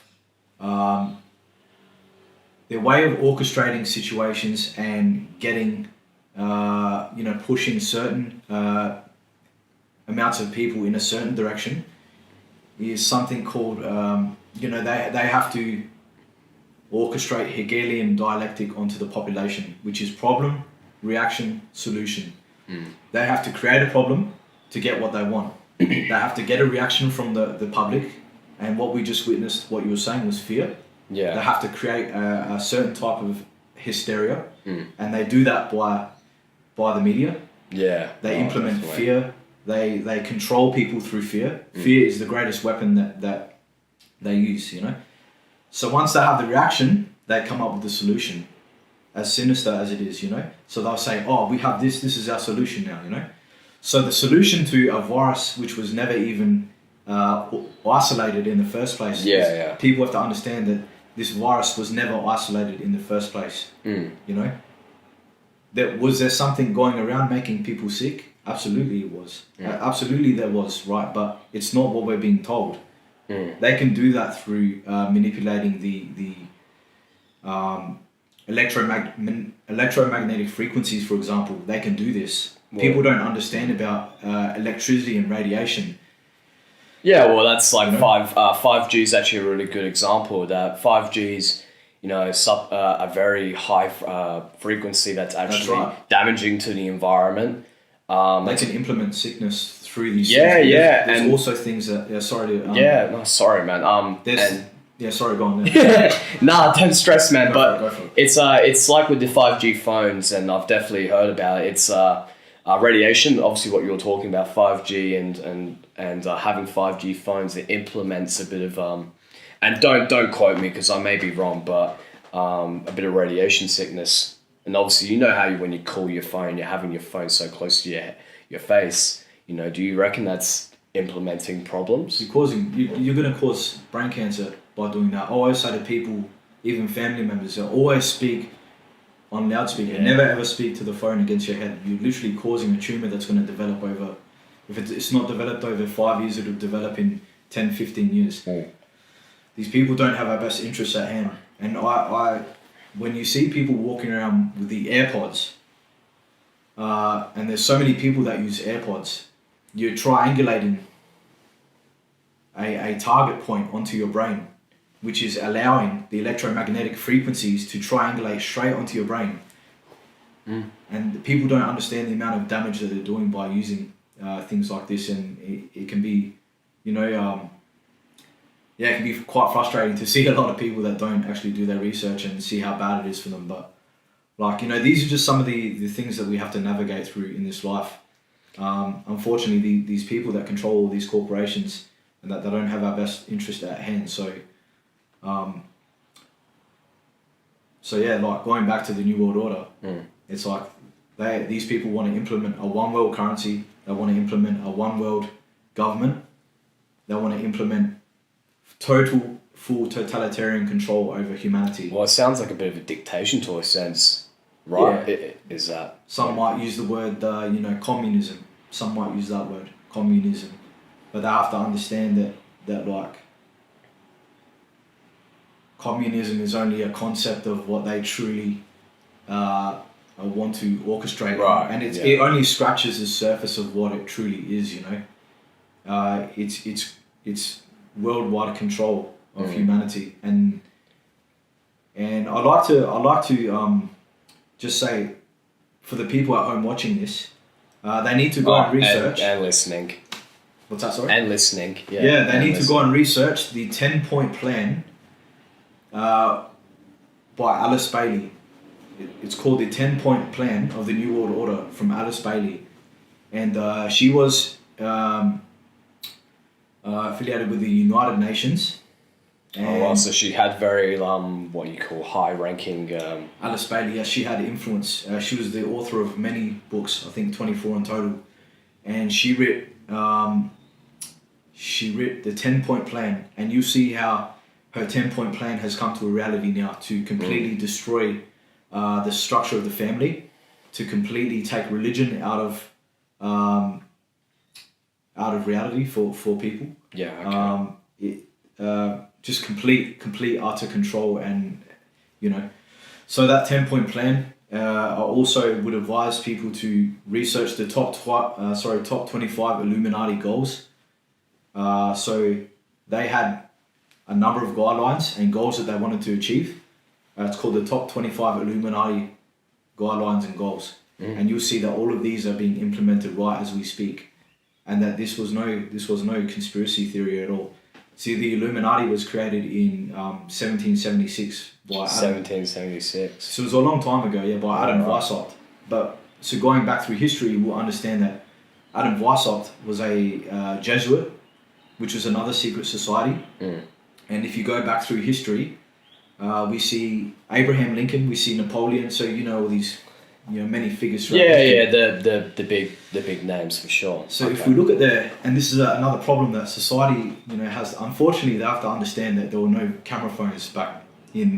No, it's all it was all written back then because, technology was very, very vague back then. Especially 1700s. It wasn't until the Industrial Revolution was when we started to see development. So we're currently in the third, I think, Industrial Revolution, and we're coming into the fourth now. So this will be the fourth Industrial Revolution. But see, like we were saying, people don't realise that they didn't have camera phones back then. Everything that was written word, and it was like their primary source of getting information to one another. So if we go back and look at the writings of Abraham Lincoln, of Napoleon Bonaparte, they were all terrified of this, the way they spoke about this secret society, which were called the Jesuits. They were all terrified of these Jesuits, Okay. So who are these Jesuits? So people have to go back and research who the Jesuit order is, and they have to read the Jesuit oath. The Jesuit... Could you give the viewers more of what this... So the Jesuit order is a military arm of the Catholic Church, pretty much. So when the Roman Catholic Church was created, they created an arm that was set up to keep the Protestant churches arm's reach from the Catholic Church, and they would do anything, any way, in any shape or form, to uphold the Roman Catholic Church, right? So we have to understand that Adam Weishaupt, the one who created the Illuminati, was a Jesuit, and the Illuminati was pretty much just created as a front organisation when this society and that had to go underground because they were getting hurt. They were getting heard of. We have to understand right now that the Pope that was set up in Rome right now, Pope Francis, he's the first ever Jesuit Pope. He was set up there to destroy the church. He's the first ever Jesuit Pope. So we have to... Is that what you believe? No, this is... he is a Jesuit. No, this is a fact. So factual. Yeah, he's a Jesuit Pope, and people have to actually start researching these things that I'm saying right now, because I'll start to realise that this reality that we're being portrayed is like a stage.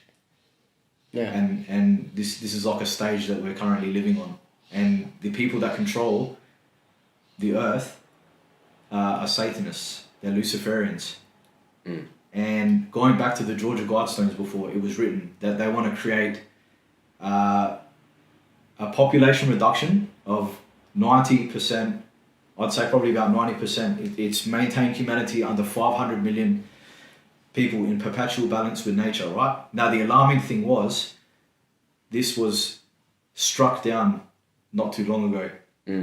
So I would say that they destroyed that because we're coming into a period now of time where they're going to fulfill that. They want a lot of people dead. They want to depopulate a lot of people, these people. This is what they want. To control a society, to control a population, it's easier if they have a minuscule amount of people to control. They say that there's too many people on the earth. The earth is completely overpopulated. So a lot of like influence in a sense, like more people there is, more influence that we can have over these higher ups, as I'll probably just reference them. Is that where you're coming from in a sense? So like obviously with more population, more people on the world, some high figures, have mega influence. They do. Some in a positive sense, some in a negative sense, obviously, and what you're saying is depopulation can stimulate that. So obviously, neutralize it. Yeah. Yeah, wow. Depopulation is another lie that they've created. I mean, like, if you're looking, again, if you're looking like way back, obviously the Black Plague was a very big disease. Ebola was something that was very what you call quarantined to a sense, but very kept under the covers. Yeah. So there was these humanitarian crises that did occur. People need to understand that these were actually all man-made. The people that, once again, problem, reaction, solution. The people that are in the powers that be, the high-level Freemasons, because the Freemasonic Order is another, secret society. Mm. The people that are, and it's very concerning when you figure out that almost every American president was like a Freemason, like a 33rd degree Freemason. Mm. Almost every single president. So these secret societies, they're not going to come out and tell you blatantly what they're... It's funny because they do this through the movies. They have to tell you what they're going to do to you. Yeah, well, the movies are like propaganda. Exactly. I mean, it could be, if you look for an example, maybe like an actor or just someone that's high level, what they're being acted on films and stuff is a sense of propaganda of what maybe is going on in their lives. Would you say?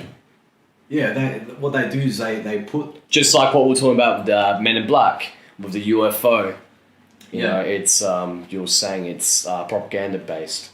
Propaganda, yeah, to desensitize people to the fact of that actually being reality, Actually, a good, obviously talking about movies, a good film actually illustrated that pretty well. Don't Look Up. Okay. It's got Leonardo DiCaprio, Jennifer Lawrence, and they're trying to persuade all these people that, there's this big asteroid that's going to hit the Earth in 6 months. And no one believed them. They did the research, they did the calculations, and they're like, this asteroid is going to hit, and when it hits, that's it, lights out, we're all extinct. And pretty much Crazy, eh? what we were pretty much talking about, these corporations, the media, the news, it's making it all goofy, and social media, they make it all goofy, and Leonardo DiCaprio ends up becoming really famous. He ends up getting publicized he's a very smart, handsome scientist, and then it gets to the point in the film where he loses it and says, the human race has lost faith. They've really become a brainwashed. That's what the movie portrays, that people are oblivious to what's going on, and then when the asteroid does hit, it's like, oh shit. It's here, yeah. Yeah. Well, you know what that was? That was predictive programming. Mm. They're telling people... What about the Simpsons? They say that's very like they predict. They predict, yeah. Yeah. And so people even think that what's his name? The director of The Simpsons is a time traveler, Matt Groening. Matt Groening, because they predict so much things, right? They say that Matt Groening is a time traveler. What they have to understand is Matt Groening is a 33rd degree Mason. This is not a fact. This is not my opinion. This is a fact. These people, these Freemasons, right? They tell you what they're going to do before they do it because they believe that it cleanses them of their bad deeds. If they tell you what they're going to do, right, it cleanses them of their evil deeds. So if they tell you out in the public, these Satanists, that they're going to do something, and you look at it and you ignore it, then in their eyes, they see people like me and you too stupid enough to, they see people like us as, if you ignore this and we tell you, then you deserve what's coming. Mm. Okay? This is the sick mind of these Satanists and Luciferians that actually, they put it out in the open, and it's called sigil magic. Revealing of the method, sigil magic, predictive programming. They put all of these things in the movies. Mm. So things like Don't Look Up, these movies, they're all predictive programming. They're all predictive programming. So they might be, telling you that an asteroid is going to hit the Earth within a matter of time. They're getting you desensitized to the fact of this actually happening. Yeah, exactly. So kind of oblivious of the idea of it probably won't happen kind of thing. No, getting you just getting you subconsciously ready for it to happen. So this is what they've done with all the cyber attacks, the blackouts, all the post-apocalyptic movies that they've inundated us with over the years. The constant alien propaganda, the UFOs in the media. You were even talking about Joe Rogan before on your and you were saying, so Joe Rogan on his logo actually has the UFO on his logo. So a lot of these celebrities and a lot of these, musicians, and you see, I think it was Katy Perry who done a music video about E.T. They're always constantly pushing this propaganda, this UFO propaganda and propaganda about aliens. They're preparing us for something, just like they're preparing us for something with the movie Don't Look Up. It's called predictive programming. Predictive programming. So, people like Matt Groening, they're not time travelers. They're 33rd degree Freemasons, and they know exactly what's coming. And they're telling us what's coming, because it's some sort of sick way of telling us that we're going to endure this, you know. And for the people who actually understand and read and learn how to read symbolism and learn how to read, occult. So very textual to a sense, like everything to a sense is being, desensitized is what you're trying to say. A lot of symbolism is throughout our life, what we see around is symbolized and characterizing what you're saying. Yeah, we see the celebrities constantly pushing the all-seeing eye symbolism. They always do the 666. They're always, making references to devil horns, and they're actually telling us out in the open that they're Satanists. And the average person doesn't bat an eye because they don't understand the meaning and the value of symbolism in the occult and in the secret societies. This is their main language. So when you actually learn to read all of the symbolism, you'll see that it all goes back to they're telling you out in the open that they're Satanists without telling you. They're telling you out in the open without telling you. Yeah. So one thing I'm wanting to touch, and I think we'll probably branch into another subject.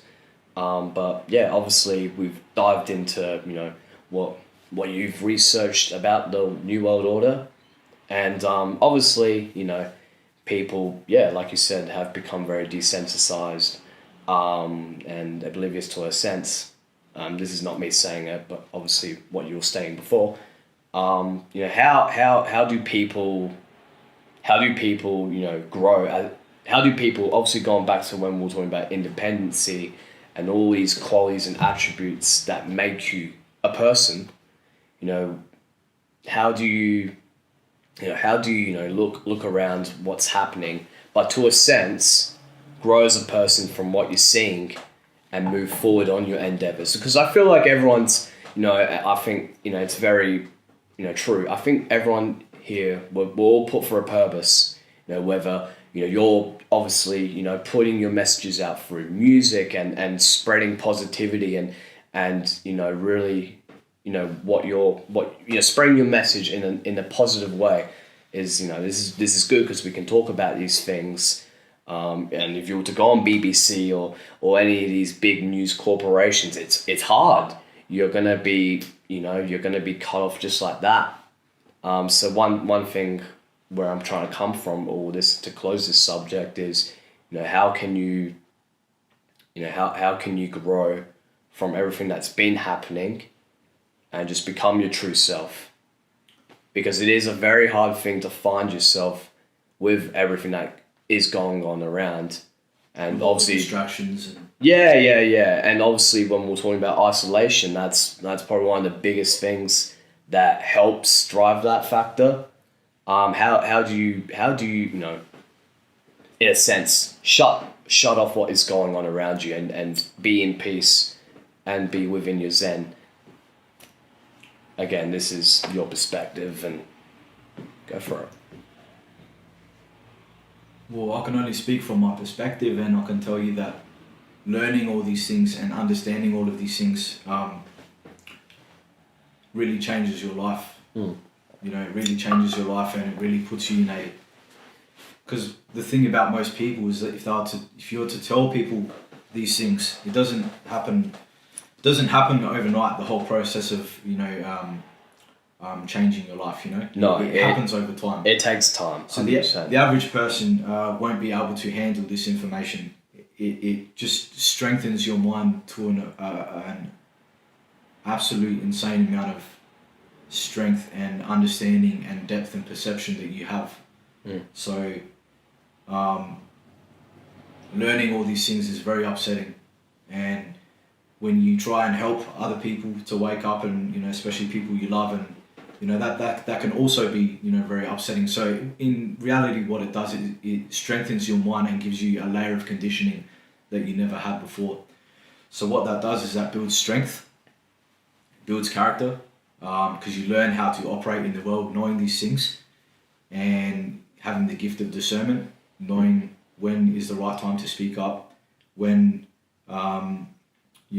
when it is that you have to tell people and when not to tell people. So it builds strength, it builds character, and none of that would have been possible if it, so understanding, that these people are Satanists, understanding about life in general is not what they tell us, and knowing that there's all these lies is actually learning the truth about why we're here and our purpose. And the beautiful thing is that we were created and we're spiritual beings. And then understanding that if Satan does exist, if these people do worship Satan, then the beautiful thing about that is God exists. Yeah, exactly. And there's no true power, there's no other true power than the Creator. And like I said in the first podcast, the Creator sent his Son down here, and he was the first one who faced persecution, So waking up and realizing all of that, and understanding that the Bible is not just some religious book. It's actually a supernatural book that speaks to each and every individual. All you have to do is pick up it and read it, and it speaks to you. It's amazing. I've witnessed so many people who have said the same thing, including myself. Yeah. Understanding that that's just not just a book. It's a history book. It's about why we're here, why we're created. It tells us and gives us the wisdom and understanding and knowledge that we need to succeed as human beings. And it's not the false perception of what they say is success. It's not all about having money. It's not all about having cars. No, it definitely isn't. Which is what the influencers are pushing these days. It's about understanding your role on this earth and fulfilling that role. Yeah, purity. Having a pure heart, mind, body, and soul, and really learning to see what society does. This is one thing that we all go through as human beings. We build up an ego. We all build up an ego. Oh yeah. From our past trauma and our past experiences in life, and so a big part of that is, even if we look all of, looking back at Christ's teachings, all his teachings were about letting go of the ego that we've built up in life, from our past traumas, our past experiences, and learning how to be at one with the Creator, having peace, joy, understanding that the kingdom of heaven is within.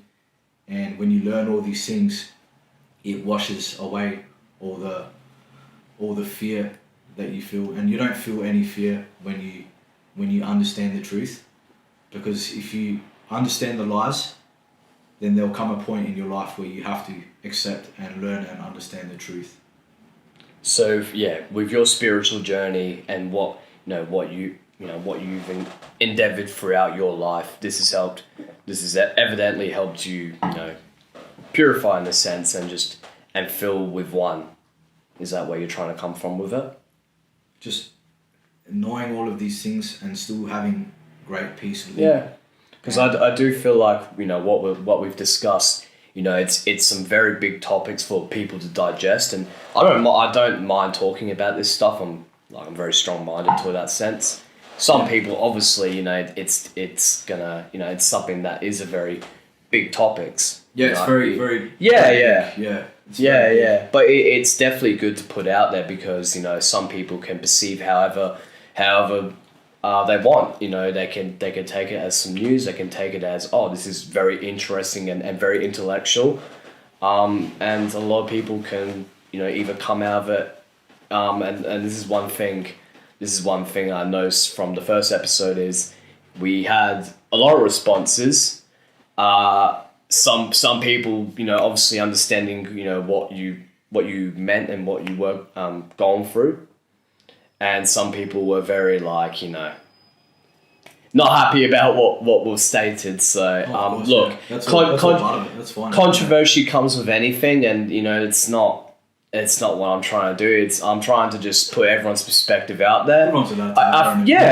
Exactly. And I'm not. That's the thick skin that we. And I'm not rebutting about what you have to say as well. Like, you have your own opinions. You have your own faith and your own spiritual journey. No one's gonna take that away from you. I've come out clean. And I've stated my spiritual journey, and that's helped me grow as a person. How I isolate, and how I took time to ignore the noise, but become fixated on my goals and my purposes in life, and what good I can spread while I'm still here. I think that's very important. I feel like we all need to spread joy and happiness and spread love. And spread love. That's really the big message out of it all. Everything we stated, it's very interesting, and we've dived into it quite fully, for sure. Like, we're not trying to be vague. We're trying to be, But that's the thing, yeah. Even spreading love requires you telling your neighbours the truth and waking up and warning people, because that is love. Yeah. When you love, have genuine love and care for people, you make it clear that you're not trying to spread fear, but you're actually trying to wake them up and warn them for what's coming, and warn them that this is truth. This is truth. Well, especially like that's love. The economic collapses and what we've stated, what you were saying about the New World Order, these things that you have researched. It is very interesting, and not a lot of people are going to agree with this. Like, I'll be frank with you. Not everyone's going to agree with what you're going to say, but again, what I'm coming out with is it's good to put it out there, because at least some people can take note of this. But yeah, no, this is just something that, I've come to learn with the podcast is, we can have different types of people, with their beliefs and with their journey and what's made them them. And like, I want to recenter back to the music, because I think we should end off with a bit more of how you became this person as of now, and how the music has helped you form that love. It's a very big question. I do apologize. No, it's a very good question. Music can help influence you, and it's very important that we feed our minds things with substance and things that are going to give us purpose. So when it comes to music and it comes to things like hip hop, we can also see how things like hip hop have been weaponized over the years, and to the point where overall it doesn't portray a message that's going to help you throughout your life. So if we can turn things like that and have them wake people up and give them a sense of truth and give them a sense of understanding, that gives me great pleasure and great joy to be able to do that. Were you mainly just focusing more so on or were you saying just music in general? Well, I mean, yeah, I definitely see where you're coming from with that, but like, through your own music and the beats that you've made and what that's illustrated, everything that we've pretty much just discussed, does it go back to what you've been making with your beats and with the music videos, and what you're trying to eventually, with your career expanding, is that where you're trying to go? Yeah. I made a pact with myself that, I'm going to use the gift that the Most High has blessed me with and given to me, and I'm going to use it to bring forth His kingdom on the earth. And it's not all about, myself anymore. I want to spread the message of truth. I want to help people understand the truth to our reality, and I want to help them overcome the perils that this life has to offer. So it's just spreading music with a purpose, spreading hip hop with a purpose. Yeah. I think what you're doing as well, and listening to your music, it's giving a re-spark to the genre, the old school genre that we grew up and loved. Yeah. I feel like with your music and what I've listened to, it's definitely are you trying to give a re-spark to that genre, to a sense as well? Yeah, I think you kind of do that subconsciously because not being aware of what you're actually doing, but to an extent you are. Just giving it really just an extension of myself through my beats in which I make, and if you're blessed enough to be able to link up with the right artists, which I am at the moment, and I have been in the past, then they can help you bring that gift to fruition, through their lyricism. You have to meet the right people on your path in life that will help you achieve things like that. And just being a producer, I can't do that. I'm not a rapper. I need to work with the right artist, and like I said before, it just goes back to building that team. And if you have the right team around you that share your vision and share, that can help you achieve what you can achieve. But essentially, it all comes from having that goal and being able to do things like isolate yourself and have that vision and purpose and pray. I spent so many nights, I was up praying and, really having that self-awareness and really understanding, what my purpose was. You have to go through the mud. Trials, man, yeah, definitely. You have to go through trials in life. 100%. You have to go through uncomfortable situations. 100%. It sounds like you understand that. Yeah, well, it's not even me just understanding that. Like, there's people around me and there's people in general that have gone through the mud, but it only makes you stronger. It only makes you more mature. And again, like, coming together with this podcast and talking about the topics we're talking about, it definitely is a very mature subjects that we're talking about. We're not being immature. We're not being like, I do music for money and clout. I'm all about the money. I wanna make millions. And don't get me wrong, money helps in that sense of providing financial stability for your family, and it does put you in better situations in a sense. But it doesn't just change the outcome. It doesn't just magically make you happy. You can be poor, broke, and you could be the happiest person in the world. I do believe that, 100%. And I don't think money is the answer to all problems. So when there is a lot of musicians out there, and not all, some are the most blessed and beautiful people. I've had a lot on the show, music-based. Obviously, Archie being music-based, he has very good intentions with where he's going, and sounds like a very talented guitarist. Yeah, he's amazing, man. He's honestly amazing. Like when they go on stage, man, like there's just this purity, this soul, the soul within the music where you feel there's been love and craft, put into it. But I'm not talking about that. I've got a lot of respect for people that put their heart and soul into it, and Tupac is a good example. And yeah, there's definitely things where it's he has talked about off topics, but his inevitable goal was harmony and peace, and he was trying to spread in his own image, he was trying to spread that. So that's why a lot of people in that sense look up to him, because he wasn't really in it for the money and clout. He wanted to change the culture. And that's why he got a lot of respect. Biggie got a lot of respect for that. But the point I was trying to come to before I got so distracted. Gotta love distractions, eh? Hey, yeah, it's all part of the conversation, Literally, that's the thing. It's all within the paradigm. That's the thing, man. But there's musicians out there and artists out there very money clout based, and it's it will take something really hard to hit. And I'm not just talking about artists in general. This could be, this is a good example, Mike Tyson. This guy, spent his life boxing.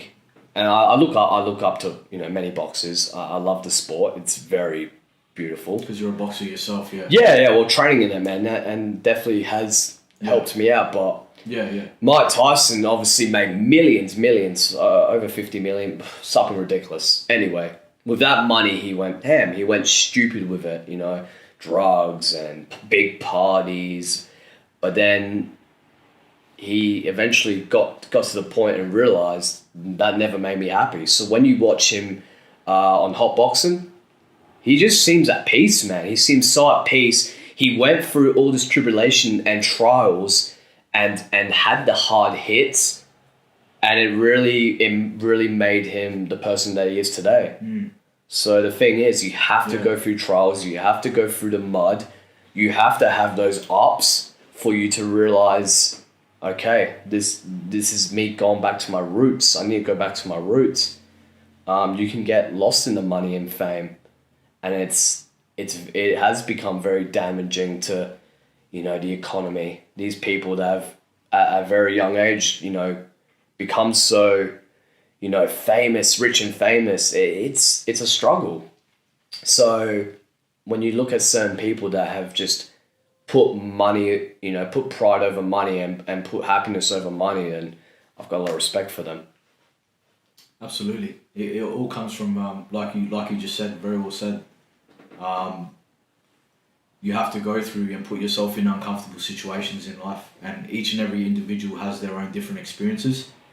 Other people, you know, are going to go through different things that you haven't gone through, and ideally to live a better life, you have to put yourself in uncomfortable situations. And I touched on accountability a lot, I remember, in the first podcast.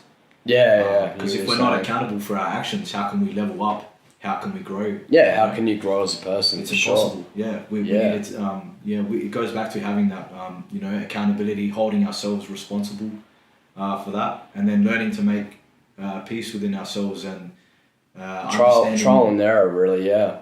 Trial and error. Yeah. And you know, a life without tribulation, a life without, you know, people speaking against what you're doing in that. It's all part of it, you know, it's all part of the process. And exactly. It's something that gives you thick skin. It's a blessing to have that, you know.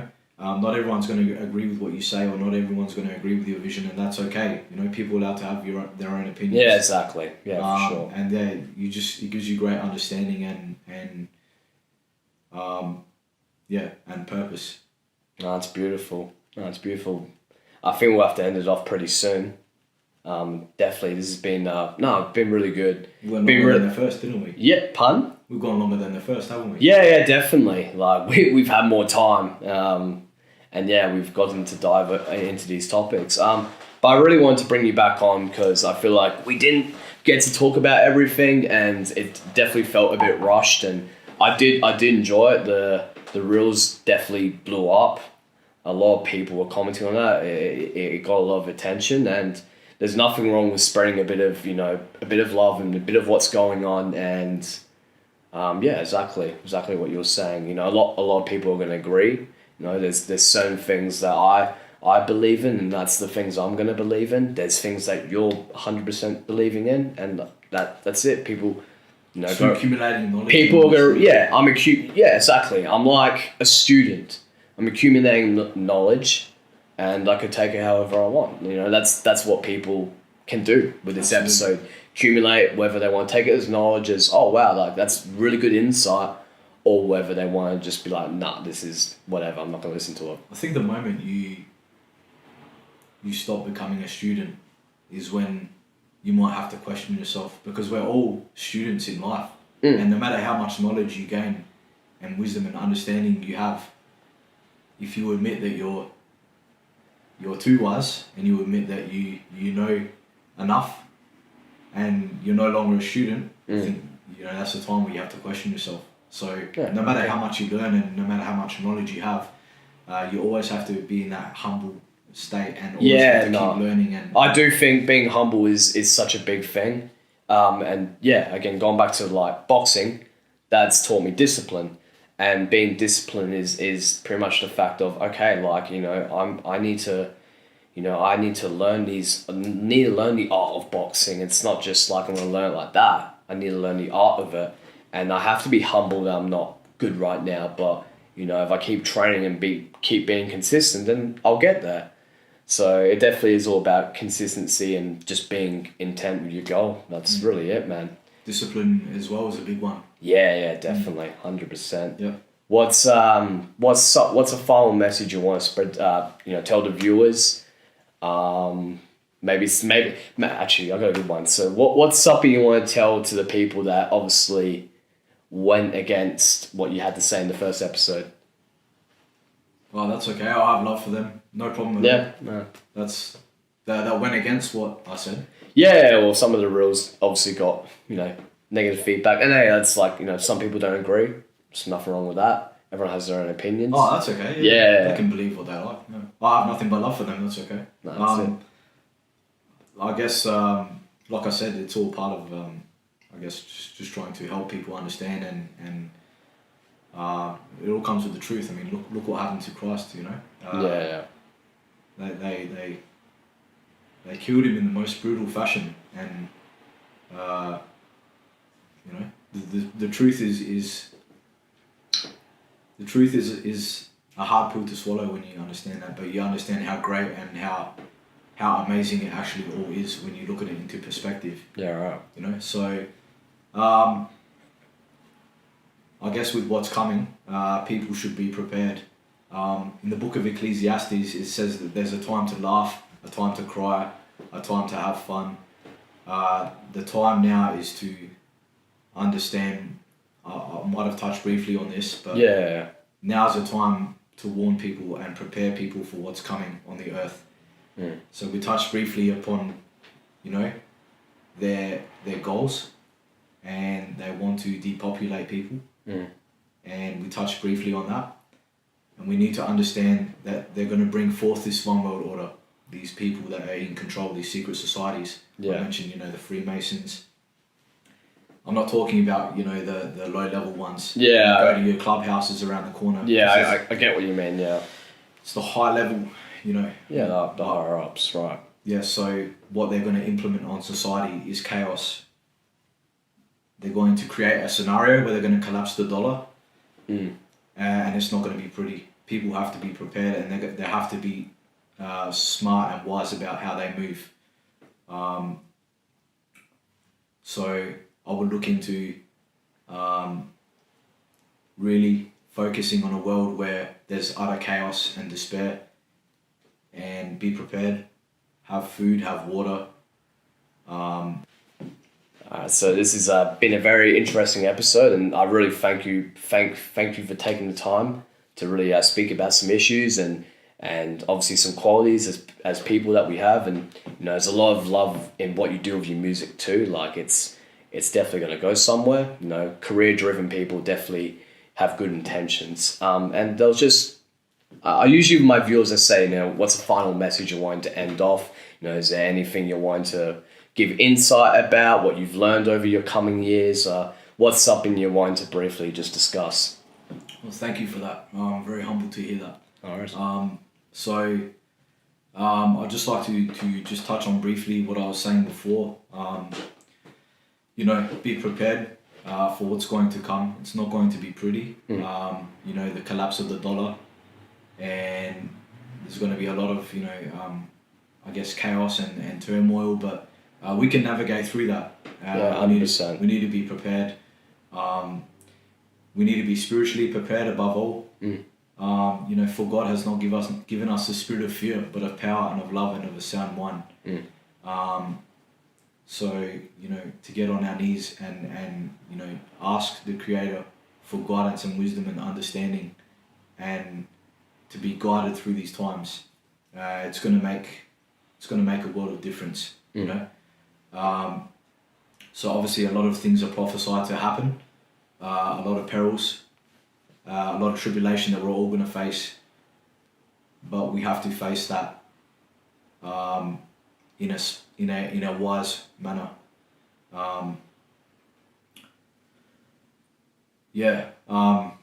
Take care of ourselves first and foremost.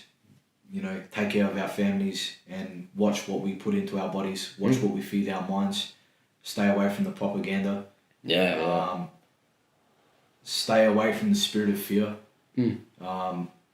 that's the number one way that they can control us, through fear. And they use fear as a tool to manipulate people's minds. It's a form of mind control.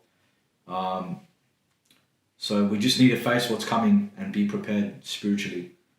But not just spiritually, mentally and physically also. Yeah, you know? yeah. So taking care of our fitness is also very, it's also going to be very beneficial. So, yeah. That's awesome, man.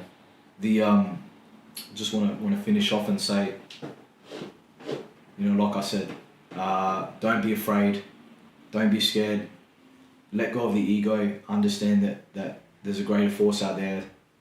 Get on your knees, pray and ask God for guidance and wisdom. It's going to be so helpful in a time that we're about to face. So it's just a final message to the viewers, and absolute pleasure you coming on. No, thanks for coming on, man. I'm glad we got to, tie off, and because obviously I've wanted to have you on as a guest for quite some time, and the first time was really good, but it was just very brief. I didn't really do justice on the music part, and I'm glad we got to explore that, and the topics have been great, fascinating to talk about, and it's very cool the knowledge that you've gathered over the years, and everyone's obviously gathers knowledge differently throughout their lifetime. So it's been an honor to have you on, and thank you so much for joining. Thank you. It's all love, man. Yeah. I look forward to seeing where the podcast goes in the future. That's it, man. Just for everyone, just expect some more one-on-one episodes. I'm going to be doing like more one-on-one, more in-depth episodes, but it won't just be with musicians. It'll be with all types of people, businessmen, talking athletes. I'm looking into a lot of people. I love my MMA boxing, so definitely going to be diving into that, but it's good to change the narrative a bit. Doesn't have to just be one formula. I think if I do different things, there's nothing wrong with that, And you got the mindset for it, you know what I mean? Very driven and very ambitious. Yeah, of course. Anyway, we'll end it off here, and thank you so much for joining. Till next time, everyone. Always a pleasure. Have a good one. Awesome. Awesome, man. Killer. Thank you so much.